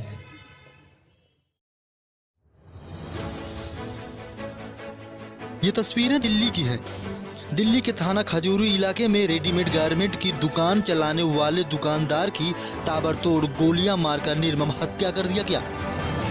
हत्या से पूरे इलाके में सनसनी फैल गई। 24 घंटे के अंदर उत्तर पूर्वी जिले में गोली की तीसरी वारदात सामने आया है। राजधानी दिल्ली का उत्तर पूर्वी जिला एक बार फिर गोलियों की तड़तड़ाहट से गूंज उठा। इस बार मामला थाना खजूरी इलाके का बताया जा रहा है, जहां डी ब्लॉक गली नंबर 2 का है, जहां एक रेडीमेड गारमेंट्स की दुकान में गोली मारकर हत्या कर दिया गया। Bureau report NCR Delhi. खाना बनाते हैं, मेरे इनके पापा बैठे रहते, बात किए, दुकान खोलना था शाम में, वही गए हैं, बस 5 मिनट के बाद आया कि कोई उन पे हमला कर दिए। किस चीज की दुकान थी? कपड़े का दुकान था। अब बता रहे कोई प्रॉपर्टी डिस्प्यूट है आपस में, किस तरह की कोई जानकार है आपके? जी नहीं, ऐसी दुश्मनी लड़ाई था, बस शादी वाला में लड़का ने शादी कर लिए थे, उसी इसके मामा एक है, उसी से दुश्मनी हो गई शादी के चलते। एक मेरा यहाँ वसीम नाम है, अब वो उसी से दुश्मनी था उस प्रॉपर्टी के चलते, और उसका भतीजा था, यहीं रहता है सब विजय विहार में, उसको पैसा जिससे ललुआ ने पैसा दिया कि चलते मैं दुकान दिखा दे। फैजल नाम है, बब्बा एक फरीदाबाद में रहती, उसके माँ का नाम है बेबी। वही दोनों लड़का आया संडे के दिन, वो दुकान देख के गया है, फिर उसके बाद हम बोले कि ये गया है देख के जरूर किसी की खबर देगा। आज वो लड़का सब लेके उसको दुकान दिखा दी। आपको क्या जानकारी मिली दुकान से? क्या गोली मार दी गई? क्या पता चला? जी गोली मारे गए, हम खुद जाके वहाँ देखे हैं। कितने दिन पहले ये दुकान खोला था इन्होंने? हो गया महीना भर हो गया उनका दुकान खुले हुए। बिहार से आए हुए कितना समय हो गया? हम तो 10-12 साल से यहीं पे थे। मेरे हस्बैंड मोटर मैकेनिक है, देखिए अभी भी सामान गाड़ी का रखा है, वो काम करते थे। हम लोग अच्छा भले यहाँ खाते कमाते, मैं लड़का जिम में काम करता है, फिर वो दोनों बाप बेटा दुकान कर लिए कपड़े के। किसी से कोई भी, आप पूरे मोहल्ले गली से पूछ लीजिए, किसी से कोई दुश्मनी न, सबसे। ये तस्वीरें दिल्ली की है। दिल्ली के थाना खजूरी इलाके में रेडीमेड गारमेंट की दुकान चलाने वाले दुकानदार की ताबड़तोड़ गोलियां मारकर निर्मम हत्या कर दिया गया। हत्या से पूरे इलाके में सनसनी फैल गई। 24 घंटे के अंदर उत्तर पूर्वी जिले में गोली की तीसरी वारदात सामने आया है। राजधानी दिल्ली का उत्तर पूर्वी जिला एक बार फिर गोलियों की तड़तड़ाहट से गूंज उठा। इस बार मामला थाना खजूरी इलाके का बताया जा रहा है, जहां डी ब्लॉक गली नंबर 2 का है, जहां एक रेडीमेड गारमेंट्स की दुकान में गोली मारकर हत्या कर दिया गया। Bureau report NCR Delhi. खाना बनाते हैं, मेरे इनके पापा बैठे रहते, बात किए, दुकान खोलना था शाम में, वही गए हैं, बस 5 मिनट के बाद आया कि कोई उन पे हमला कर दिए। किस चीज की दुकान थी उनकी? कपड़े का दुकान था। अब बता रहे हैं कोई प्रॉपर्टी डिस्प्यूट है आपस में, किस तरह की कोई जानकार है आपके? जी नहीं, ऐसी दुश्मनी लड़ाई था, बस शादी वाला में लड़का ने शादी कर लिए थे, उसी इसके मामा एक है, उसी से दुश्मनी हो गई शादी के चलते। एक मेरा यहाँ वसीम नाम है, अब वो उसी से दुश्मनी था उस प्रॉपर्टी के चलते। और उसका भतीजा था, यहीं रहता है सब विजय विहार में, उसको पैसा जिससे ललुआ ने पैसा दिया कि चलते मैं दुकान दिखा दे। फैजल नाम है, बब्बा एक फरीदाबाद में रहती, उसके नाम माँ का नाम है बेबी। वही दोनों लड़का आया संडे के दिन, वो दुकान देख के गया है। फिर उसके बाद हम बोले कि ये गया है देख के, जरूर किसी की खबर देगा। आज वो लड़का सब लेके उसको दुकान दिखा दी। आपको क्या जानकारी मिली थी दुकान से? क्या गोली मार दी गई, क्या पता चला? जी गोली मारे गए, हम खुद जाके वहाँ देखे हैं। कितने दिन पहले ये दुकान खोला था इन्होंने? हो गया महीना भर हो गया उनका दुकान खुले हुए। बिहार से आए हुए कितना समय हो गया? हम तो 10-12 साल से यहीं पे थे। मेरे हस्बैंड मोटर मैकेनिक है, देखिए अभी भी सामान गाड़ी का रखा है, वो काम करते थे। हम लोग अच्छा भले यहाँ खाते कमाते। मेरा लड़का जिम में काम करता है, फिर वो दोनों बाप बेटा दुकान कर लिए कपड़े के। किसी से कोई भी, आप पूरे मोहल्ले गली से पूछ लीजिए, किसी से कोई दुश्मनी न, सबसे गोंडा में त्रिस्तरीय पंचायत चुनाव व त्योहार को सकुशल संपन्न कराने के लिए एसडीएम महोदय तथा एसपी महोदय की अध्यक्षता में पीस कमेटी की बैठक हुई संपन्न, जहां पर एसडीएम और एसपी ने साफ संदेश दिए हैं कि यदि किसी ने पंचायत चुनाव में खलल डालने की जरा सी भी कोशिश किया तो उसके विरुद्ध कठोर कार्रवाई होगी और उन्हें इस लायक नहीं छोड़ा जाएगा कि वह कभी भी निर्वाचन प्रक्रिया में खलल डाल सके। जिलाधिकारी ने कहा कि चुनाव लड़ रहे सभी प्रत्याशी पाबंद होंगे तथा उसके साथ ही समर्थक व प्रस्तावक के खिलाफ भी शामिल होंगे। भविष्य में व्यवधान उत्पन्न करने लायक नहीं रह जाएंगे। राजनीति में स्पर्धा होनी चाहिए, सार्थक प्रतिस्पर्धा होनी चाहिए, लेकिन ईर्ष्या और घृणा नहीं होनी चाहिए। इसलिए ये दोनों त्योहारों में उच्छृंखलता पैदा करने वाले, विशृंखल व्यक्तियों और अनुशासनहीनता उत्पन्न करने वाले तत्वों की खैर नहीं है।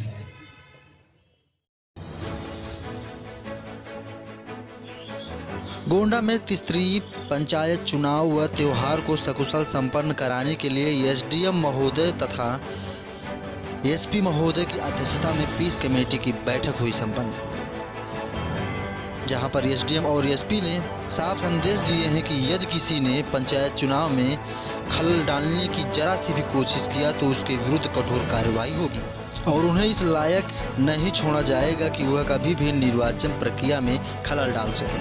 जिलाधिकारी ने कहा कि चुनाव लड़ रहे सभी प्रत्याशी पाबंद होंगे तथा उसके साथ ही समर्थक व प्रस्तावक के खिलाफ भी शामिल होंगे। भविष्य में व्यवधान उत्पन्न करने लायक नहीं रह जाएंगे। राजनीति में स्पर्धा होनी चाहिए, सार्थक प्रतिस्पर्धा होनी चाहिए, लेकिन ईर्ष्या और घृणा नहीं होनी चाहिए। इसलिए ये दोनों त्योहारों में उच्छृंखलता पैदा करने वाले, विशृंखल व्यक्तियों और अनुशासनहीनता उत्पन्न करने वाले तत्वों की खैर नहीं है।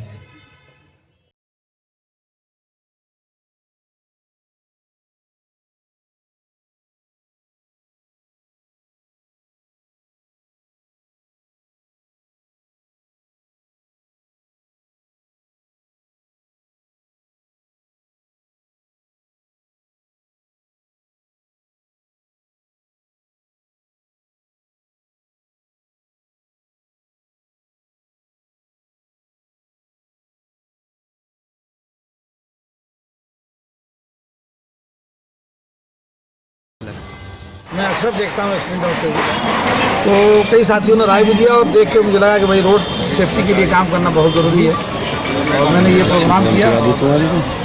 प्रोग्राम में आप लोगों ने और दिया इसको आगे भी इंशाल्लाह करता रहेंगे। तो क्या लगता है दिल्ली सरकार की जो मुहिम है, दिल्ली सरकार लगातार फरिश्ते और दूसरी चीज़ें वो काम कर रही है लगातार, तो कहीं ना कहीं अभी और ज़्यादा किसी चीज़ की ज़रूरत है इसके अंदर रोड सेफ्टी को लेकर? बिल्कुल बहुत ज़रूरत है अभी काम करने की। हर फील्ड में, एजुकेशन का फील्ड हो, रोड का मामला हो, सब जगह अभी काम करने की जरूरत है। वो बेशक सरकार कह रही है कि हम बहुत काम कर रहे हैं या वो अपने काम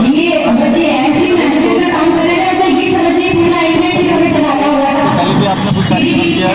हाँ, मैंने एजुकेशन के लिए किया है, माइनॉरिटी के किया है, अकाउंट करने के लिए किया है, बहुत सारे अवेयरनेस प्रोग्राम हमने हेल्थ पे भी किया। सर, रोड सेफ्टी की रुकावट में एक उत्पाद भी आता है जिसे आप मानते हैं, जो कि छन्नी वो एक रुकावट है सेफ्टी के लिए। क्या अभियान आप चलाएंगे ताकि उसका काफ़ी बिल्कुल ये जो मैंने प्रोग्राम किया है, इसका मेन मेरा जो फोकस था फुटपाथ ही था।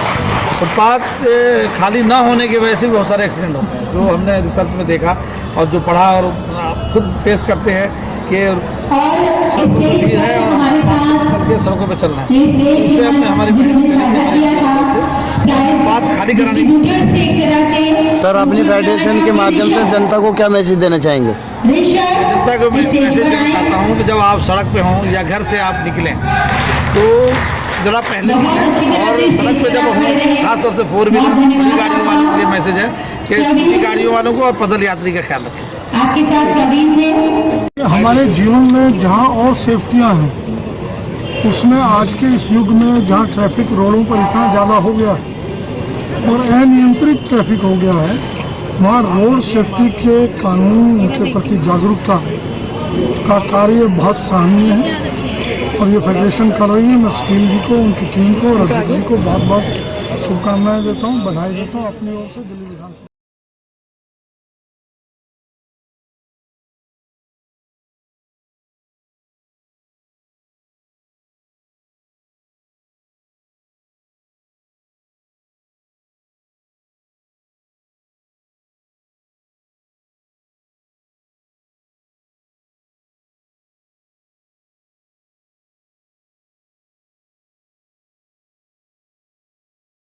जागरूक करते हुए बताया गया कि यातायात के नियमों का पालन करें, जिससे कि सड़क पर होने वाले हादसों पर रोक लगे। मैं अक्सर देखता हूँ एक्सीडेंट होते हुए, तो कई साथियों ने राय भी दिया और देख के मुझे लगा कि भाई रोड सेफ्टी के लिए काम करना बहुत ज़रूरी है और मैंने ये प्रोग्राम किया। प्रोग्राम में आप लोगों ने और दिया इसको आगे भी इंशाल्लाह करता रहेंगे। तो क्या लगता है दिल्ली सरकार की जो मुहिम है, दिल्ली सरकार लगातार फरिश्ते और दूसरी चीज़ें वो काम कर रही है लगातार, तो कहीं ना कहीं अभी और ज़्यादा किसी चीज़ की ज़रूरत है इसके अंदर रोड सेफ्टी को लेकर? बिल्कुल बहुत ज़रूरत है अभी काम करने की। हर फील्ड में, एजुकेशन का फील्ड हो, रोड का मामला हो, सब जगह अभी काम करने की जरूरत है। वो बेशक सरकार कह रही है कि हम बहुत काम कर रहे हैं या वो अपने काम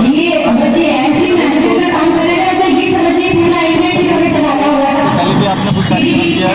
हाँ, मैंने एजुकेशन के लिए किया है, माइनॉरिटी के किया है, अकाउंट करने के लिए किया है, बहुत सारे अवेयरनेस प्रोग्राम हमने हेल्थ पे भी किया। सर, रोड सेफ्टी की रुकावट में एक उत्पाद भी आता है जिसे आप मानते हैं, जो कि छन्नी वो एक रुकावट है सेफ्टी के लिए। क्या अभियान आप चलाएंगे ताकि उसका काफ़ी बिल्कुल ये जो मैंने प्रोग्राम किया है, इसका मेन मेरा जो फोकस था फुटपाथ ही था।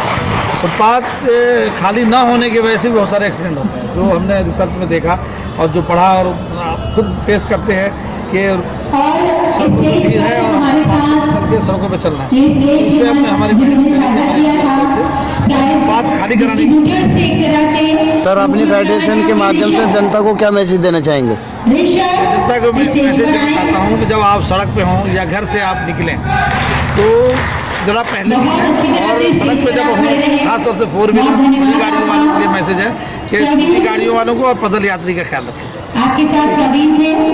हमारे जीवन में जहाँ और सेफ्टियाँ हैं, उसमें आज के इस युग में जहाँ ट्रैफिक रोडों पर इतना ज़्यादा हो गया है और अनियंत्रित ट्रैफिक हो गया है, वहाँ रोड सेफ्टी के कानून के प्रति जागरूकता का कार्य बहुत सराहनीय है और ये फेडरेशन कर रही है। मैं स्कीम जी को, उनकी टीम को और अध्यक्ष जी को बहुत बहुत शुभकामनाएं देता हूँ, बधाई देता हूँ अपनी ओर से दिल्ली विधानसभा।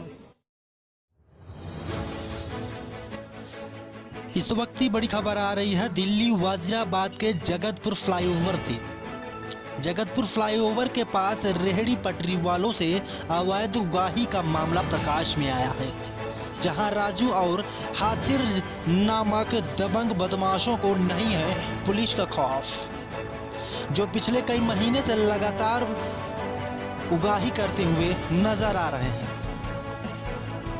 ठेला रेहड़ी वालों से अवैध उगाही, जिसमें परेशान होकर रेहड़ी पटरी वालों ने दिल्ली पुलिस को सिविल लाइंस को लिखित शिकायत की है, लेकिन फिर भी नहीं हुई कार्रवाई। देखिए रिपोर्ट को।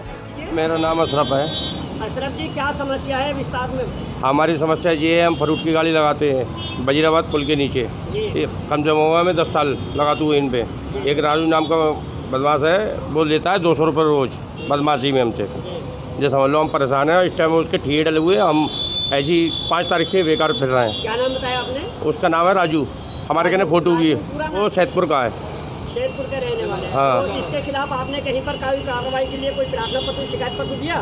शिकायत पर दिया, अभी हमारी कोई सुनवाई नहीं हुई। कहाँ पे दिया था? ये हमारे घर उधर गए थे। कितनी ठेली लगी है, कितने फ्लिप सकते हैं? हमारे कम से कम 30-35 बंदे हैं, सब बेकार हैं, इस टाइम खाली फिर रहे हैं। अब वो मजे मार रहे हैं, उन्हीं पे बैठो। से उगाही कर रहा हुआ आप लोगों से? उगाही ये अभी लॉकडाउन के बाद, हम इन्हीं पे रहते थे, लॉकडाउन के बाद से बच गया है, ये समझ लो इन पे।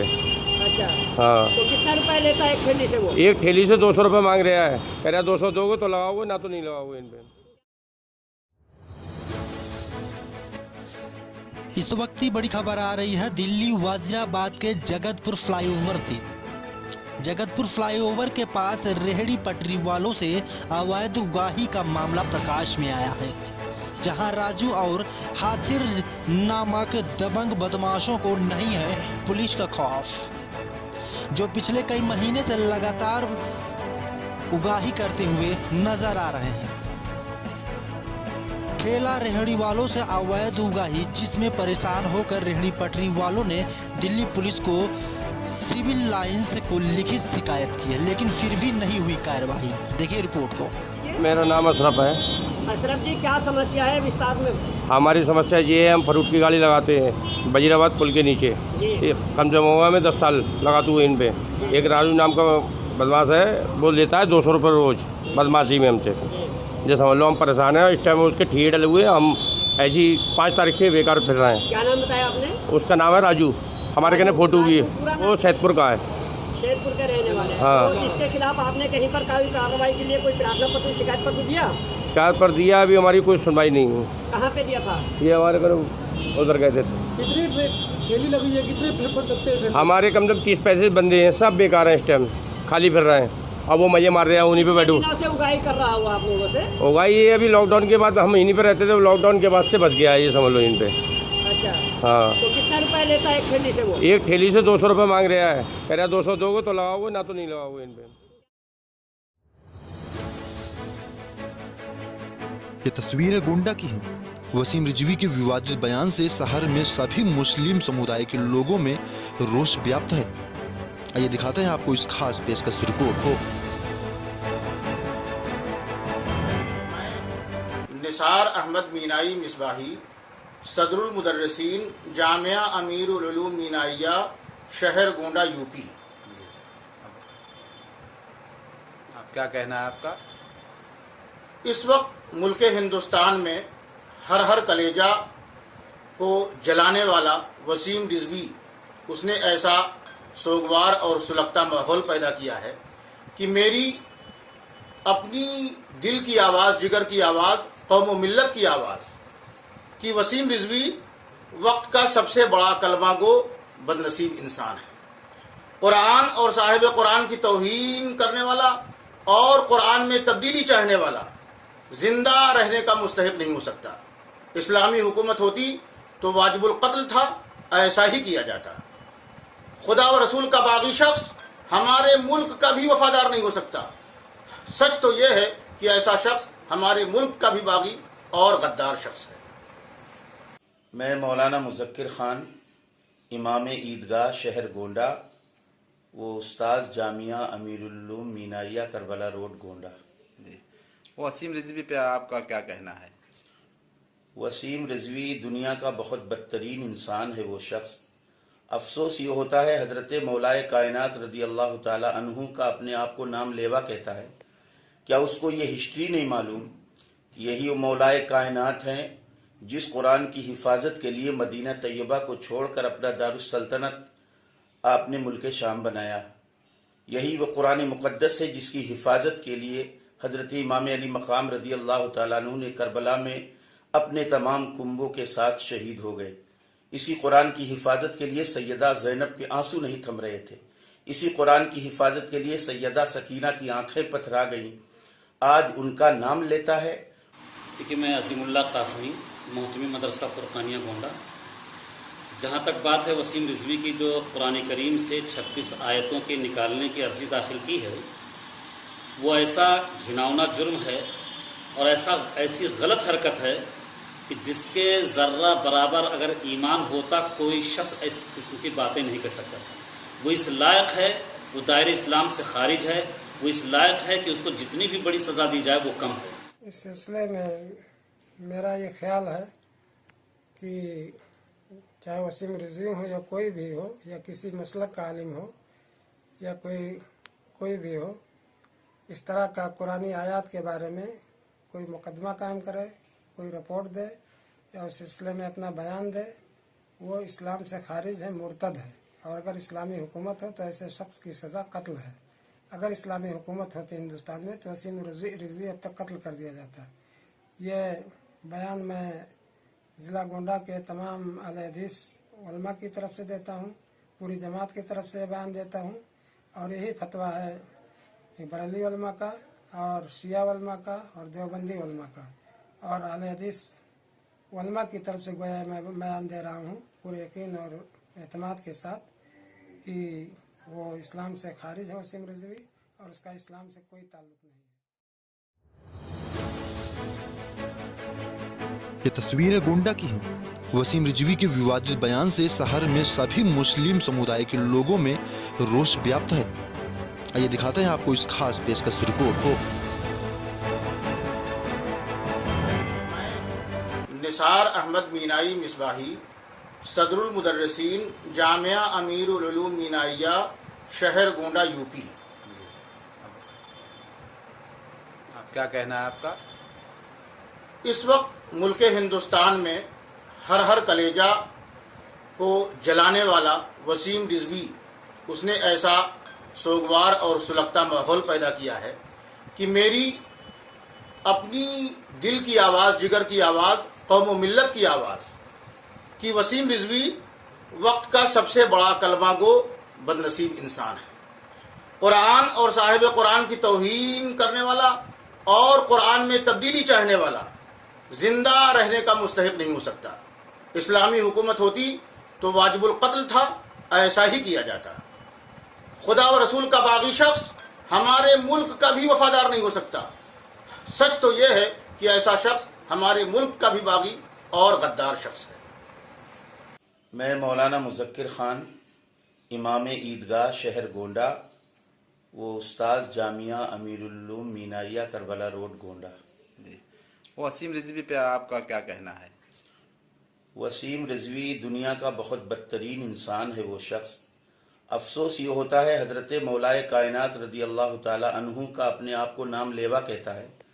क्या उसको ये हिस्ट्री नहीं मालूम कि यही वो मौलाए कायनात हैं जिस कुरान की हिफाजत के लिए मदीना तैयबा को छोड़कर अपना दारुस सल्तनत आपने मुल्क शाम बनाया। यही वो कुरान मुक़द्दस है जिसकी हिफाजत के लिए हजरत इमाम अली मकाम रदी अल्लाह ताला अन्हु ने करबला में अपने तमाम कुंबों के साथ शहीद हो गए। इसी कुरान की हिफाजत के लिए सैयदा ज़ैनब के आंसू नहीं थम रहे थे। इसी कुरान की हिफाजत के लिए सैयदा सकीना की आंखें पथरा गईं। आज उनका नाम लेता है। देखिए, मैं असीमुल्लाह कासमी, मोहतमी मदरसा फुरकानिया गोंडा। जहाँ तक बात है वसीम रिजवी की, जो कुरान करीम से 26 आयतों के निकालने की अर्जी दाखिल की है, वो ऐसा घिनौना जुर्म है और ऐसी गलत हरकत है कि जिसके जर्रा बराबर अगर ईमान होता कोई शख्स इस किस्म की बातें नहीं कर सकता। वो इस लायक है, वो दायरे इस्लाम से खारिज है, वो इस लायक है कि उसको जितनी भी बड़ी सज़ा दी जाए वो कम है। इस सिलसिले में मेरा ये ख्याल है कि चाहे वसीम रिजवी हो या कोई भी हो या किसी मसलक का आलिम हो या कोई भी हो, इस तरह का कुरानी आयत के बारे में कोई मुकदमा कायम करे, कोई रिपोर्ट दे या उस सिलसिले में अपना बयान दे, वो इस्लाम से खारिज है, मुर्तद है। और अगर इस्लामी हुकूमत हो तो ऐसे शख्स की सज़ा कत्ल है। अगर इस्लामी हुकूमत होती हिंदुस्तान में तो वसीम रिजवी अब तक कत्ल कर दिया जाता। ये बयान मैं ज़िला गोंडा के तमाम अहले हदीस उलमा की तरफ से देता हूँ, पूरी जमात की तरफ से बयान देता हूँ। और यही फतवा है बरेली उलमा का और शिया उलमा का और देवबंदी उलमा का और अहले हदीस उलमा की तरफ से गोया मैं बयान दे रहा हूँ पूरे यकीन और एतमाद के साथ कि वो इस्लाम से खारिज है वसीम रिजवी और उसका इस्लाम से कोई ताल्लुक नहीं। इस वक्त की बड़ी खबर आ रही है दिल्ली वाजिराबाद के जगतपुर फ्लाईओवर से।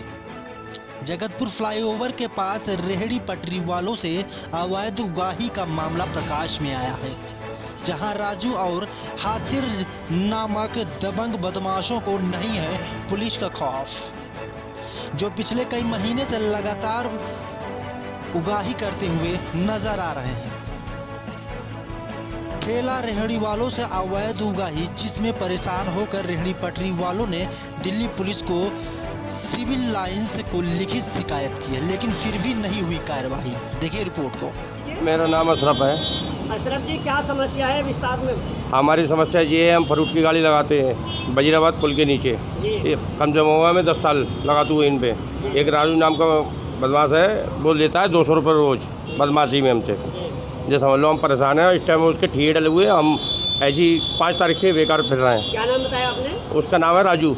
हमारे कहने फोटो भी है, वो सैदपुर का है, सैदपुर के रहने वाले। हाँ। तो इसके खिलाफ आपने कहीं पर कार्रवाई के लिए कोई प्रार्थना पत्र शिकायत पत्र दिया? शिकायत पर दिया, अभी हमारी कोई सुनवाई नहीं हुई। कहाँ पे दिया था? ये हमारे को उधर गए थे। कितनी ठेली लगी है, कितने फल सकते हैं? हमारे कम से कम 30-35 बंदे हैं, सब बेकार हैं, इस टाइम खाली फिर रहे हैं। अब वो मजे मार रहे हैं, उन्हीं पे बैठो। से उगाही कर रहा हुआ आप लोगों से? उगाही ये अभी लॉकडाउन के बाद, हम इन्हीं पे रहते थे, लॉकडाउन के बाद से बच गया है, ये समझ लो इन पे। अच्छा, हाँ। तो कितना रुपए लेता है एक ठेली से वो? एक ठेली से 200 रुपये मांग रहा है, कह रहा 200 दोगे तो लगाओगे, ना तो नहीं लगाओगे।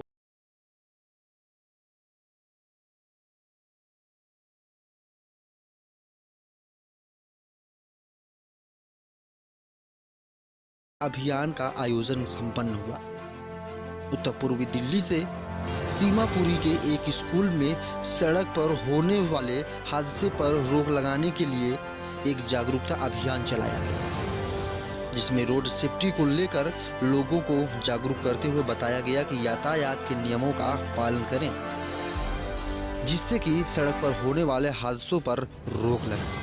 मैं अक्सर देखता हूँ एक्सीडेंट होते हुए, तो कई साथियों ने राय भी दिया और देख के मुझे लगा कि भाई रोड सेफ्टी के लिए काम करना बहुत ज़रूरी है, और मैंने ये प्रोग्राम किया।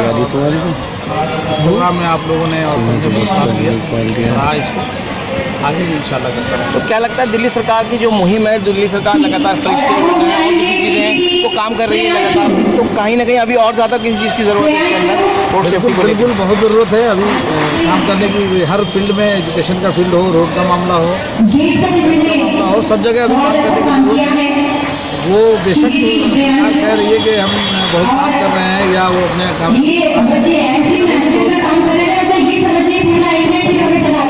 पहले भी आपने कुछ कार्यक्रम किया है?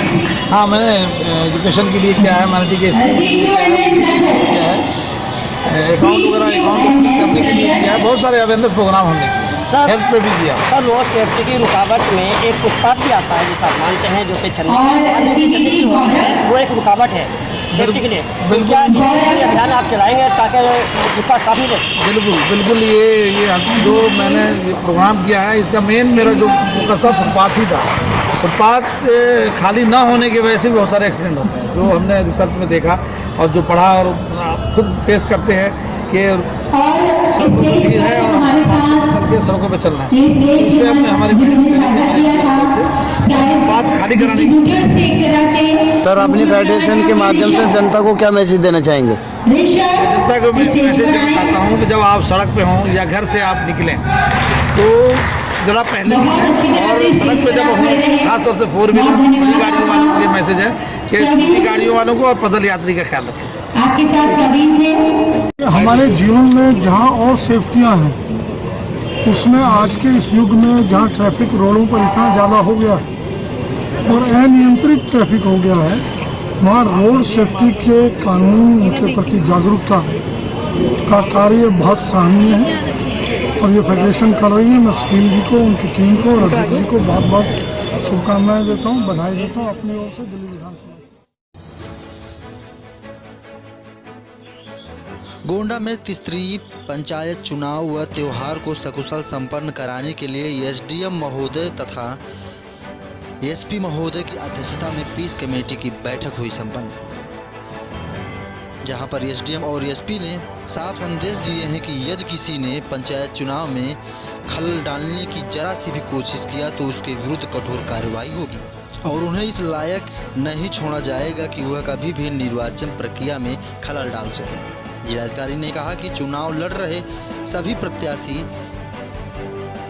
पाबंद होंगे तथा उसके साथ ही समर्थक व प्रस्तावक के खिलाफ भी शामिल होंगे।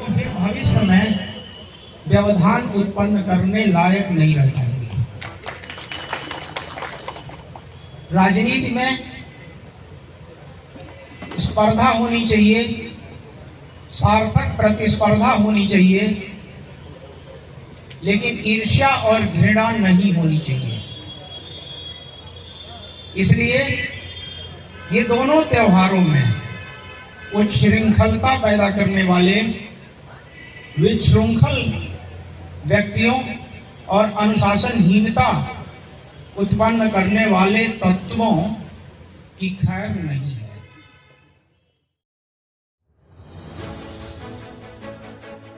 ये तस्वीरें दिल्ली की है। दिल्ली के थाना खजूरी इलाके में रेडीमेड गारमेंट की दुकान चलाने वाले दुकानदार की ताबड़तोड़ गोलियां मारकर निर्मम हत्या कर दिया गया। हत्या से पूरे इलाके में सनसनी फैल गई। 24 घंटे के अंदर उत्तर पूर्वी जिले में गोली की तीसरी वारदात सामने आया है। राजधानी दिल्ली का उत्तर पूर्वी जिला एक बार फिर गोलियों की तड़तड़ाहट से गूंज उठा। इस बार मामला थाना खजूरी इलाके का बताया जा रहा है, जहां डी ब्लॉक गली नंबर 2 का है, जहां एक रेडीमेड गारमेंट्स की दुकान में गोली मारकर हत्या कर दिया गया। Bureau report NCR Delhi. खाना बनाते हैं, मेरे इनके पापा बैठे रहते, बात किए, दुकान खोलना था शाम में, वही गए हैं, बस 5 मिनट के बाद आया कि कोई उन पे हमला कर दिए। किस चीज़ की दुकान थी? कपड़े का दुकान था।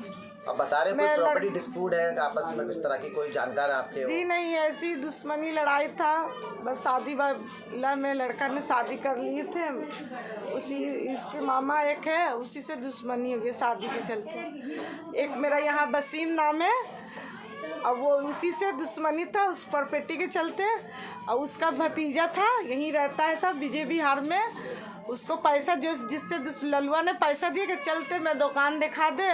फैजल नाम है, बब्बा एक फरीदाबाद में रहती, उसके माँ का नाम है बेबी। वही दोनों लड़का आया संडे के दिन, वो दुकान देख के गया है, फिर उसके बाद हम बोले कि ये गया है देख के जरूर किसी की खबर देगा। आज वो लड़का सब लेके उसको दुकान दिखा दी।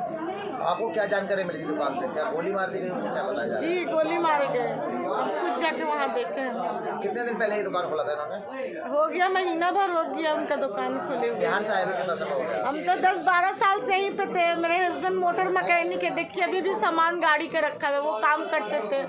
हम लोग अच्छा भले यहाँ खाते कमाते, मैं लड़का जिम में काम करता है, फिर वो दोनों बाप बेटा दुकान कर लिए कपड़े के। किसी से कोई भी, आप पूरे मोहल्ले गली से पूछ लीजिए, किसी से कोई दुश्मनी न, सबसे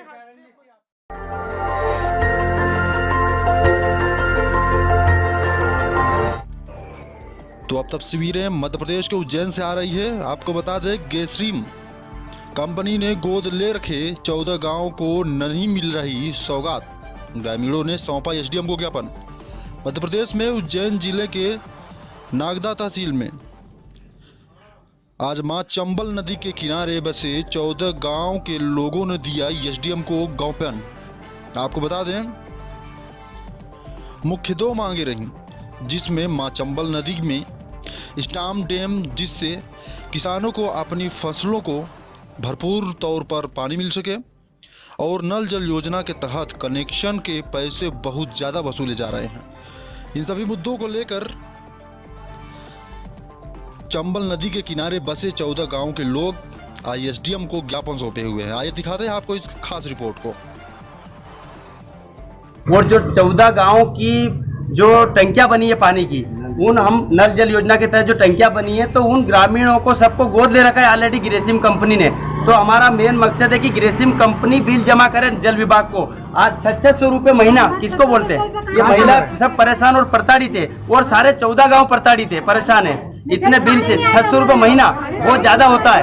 800 रुपये होता है महिला गाँव के। क्या बिल भरेंगे? किसान लोग क्या करेंगे?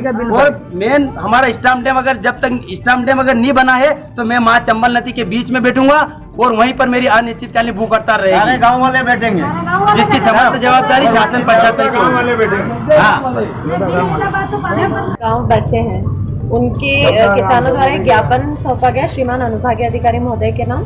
एक तो पहला मुद्दा ये है कि जल नल कलेक्शन का बिल ग्रेसिम कंपनी जमा करे, और दूसरा मुद्दा ये है कि चंबल नदी पर एक स्टॉक डैम बनाया जाए।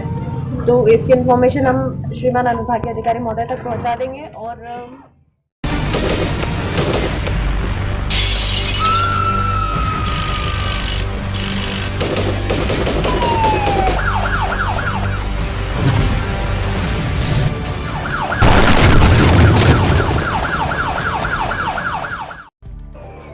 दिल्ली एनसीआर में फिल्मी स्टाइल में चली गोली। आपको बता दें, बदमाशों द्वारा पहले पीड़ित को घर पर जान से मारने की धमकी देना और फिर शाम होते होते वारदात को अंजाम देना, कहीं न कहीं दिल्ली पुलिस की कानून व्यवस्था को दागदार कर देना। बताया जा रहा है बदमाश पहले से पीड़ित तस्लीम के जानकार हैं। हालांकि किसी बात को लेकर आज पहले तो तस्लीम को बदमाशों के बीच नोकझोंक हुई, जिसके बाद बदमाशों ने तस्लीम के घर जाकर उसको जान से मारने की धमकी भी दे डाली और शाम होते होते अंजाम दे दिया गया। हत्या की कोशिश जैसे संगीन वारदात को अंजाम दे डाला गया। फिलहाल पुलिस ने आला अधिकारी मौके पर पहुंच को जांच पड़ताल करना शुरू कर दिया। आइए दिखाते हैं आपको इस खास रिपोर्ट में। पता नहीं 3-4 लड़के आए थे, दोपहर धमकी दे के गए थे,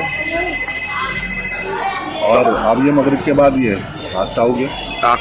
जिस कितनी गोलियां मारी हैं, कौन है वो आपका? 5 गोली बता रहा, भतीजा है हमारा। तो कहाँ का ये वारदात है, कहाँ ये गोली मारी है इसको? 14/1 उजाला स्वीट वाली गली। तो कैसे देखते हैं दिन दहाड़े गोलीबारी हो रही है, किस तरह से देखते हैं कानून व्यवस्था? अब क्या कह सकते हैं इस बारे में, बुरा हाल है इस टाइम तो इलाके का।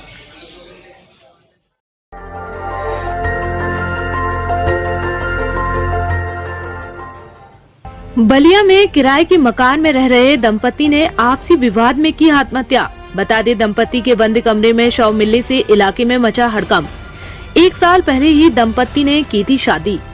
बता दें, रामपुर उदयभान में किराए की मकान लेकर रह रहे थे दंपति। बलिया पुलिस लाइन के पास फल बेचकर करता था परिवार का भरण पोषण। बता दें, दंपति का 4 माह का एक मासूम बेटा शिवम रोते बिलखते बंद कमरे में मिला। वहीं मौके पर पहुंचे एसपी के साथ अन्य अधिकारी शव को कब्जे में लेकर पोस्टमार्टम के लिए जिला चिकित्सालय भेजे गए। बता दें, कोतवाली थाना क्षेत्र के रामपुर उदय भान का है मामला। बलिया से संजय राय की रिपोर्ट। आज सुबह थाना कोतवाली क्षेत्र से यूपी 112 पर सूचना प्राप्त हुई, जिस पर कि पुलिस ने जाकर देखा तो वहां पर पति पत्नी के शव मिले। उनके परिजनों व आसपास के लोगों द्वारा बताया गया कि रात्रि में दोनों के बीच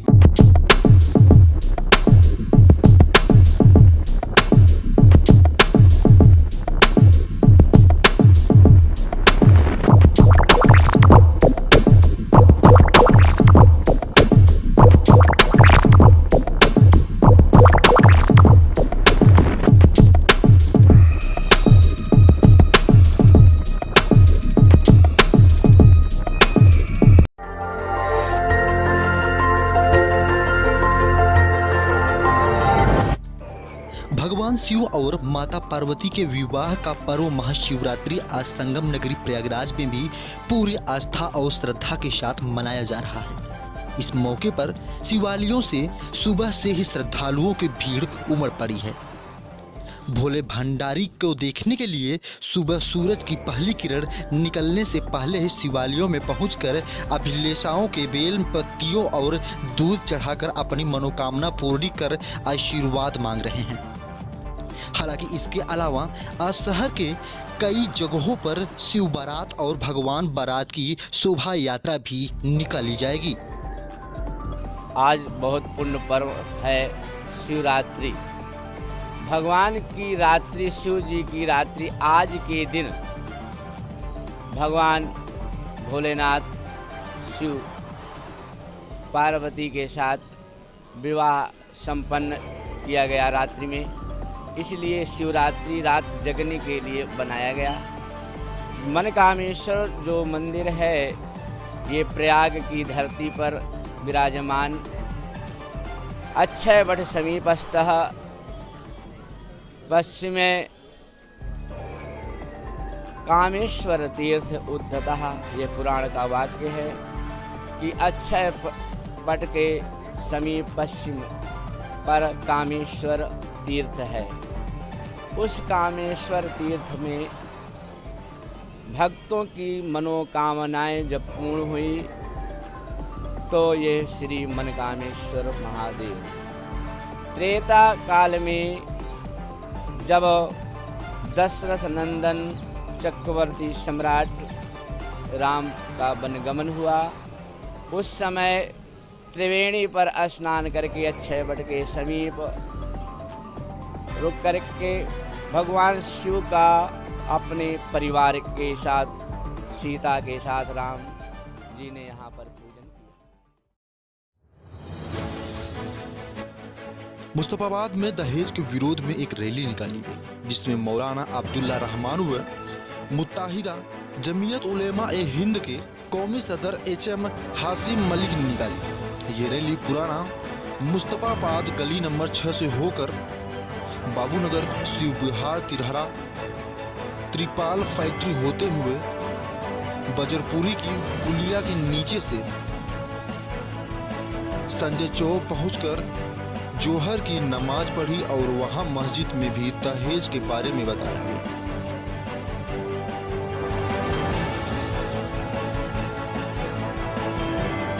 पैदा करने वाला एक मालिक, एक रब, एक अल्लाह है।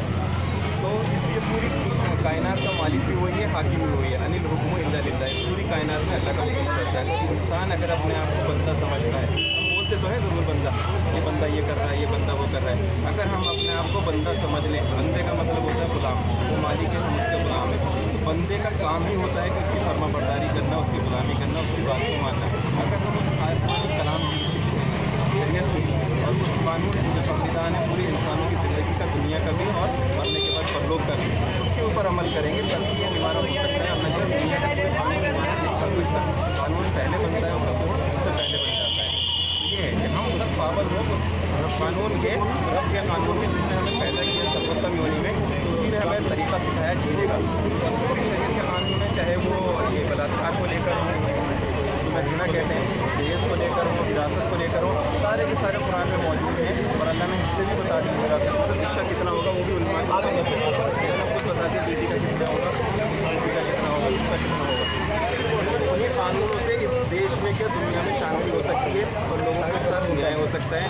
लोगों के कम बनाए हुए कानून अधूरे हैं, लोगों की समझ, देखने की शक्ति, बोलने की शक्ति कम है, सीमित है, लिमिटेड है। उस मालिक का अनलिमिटेड है।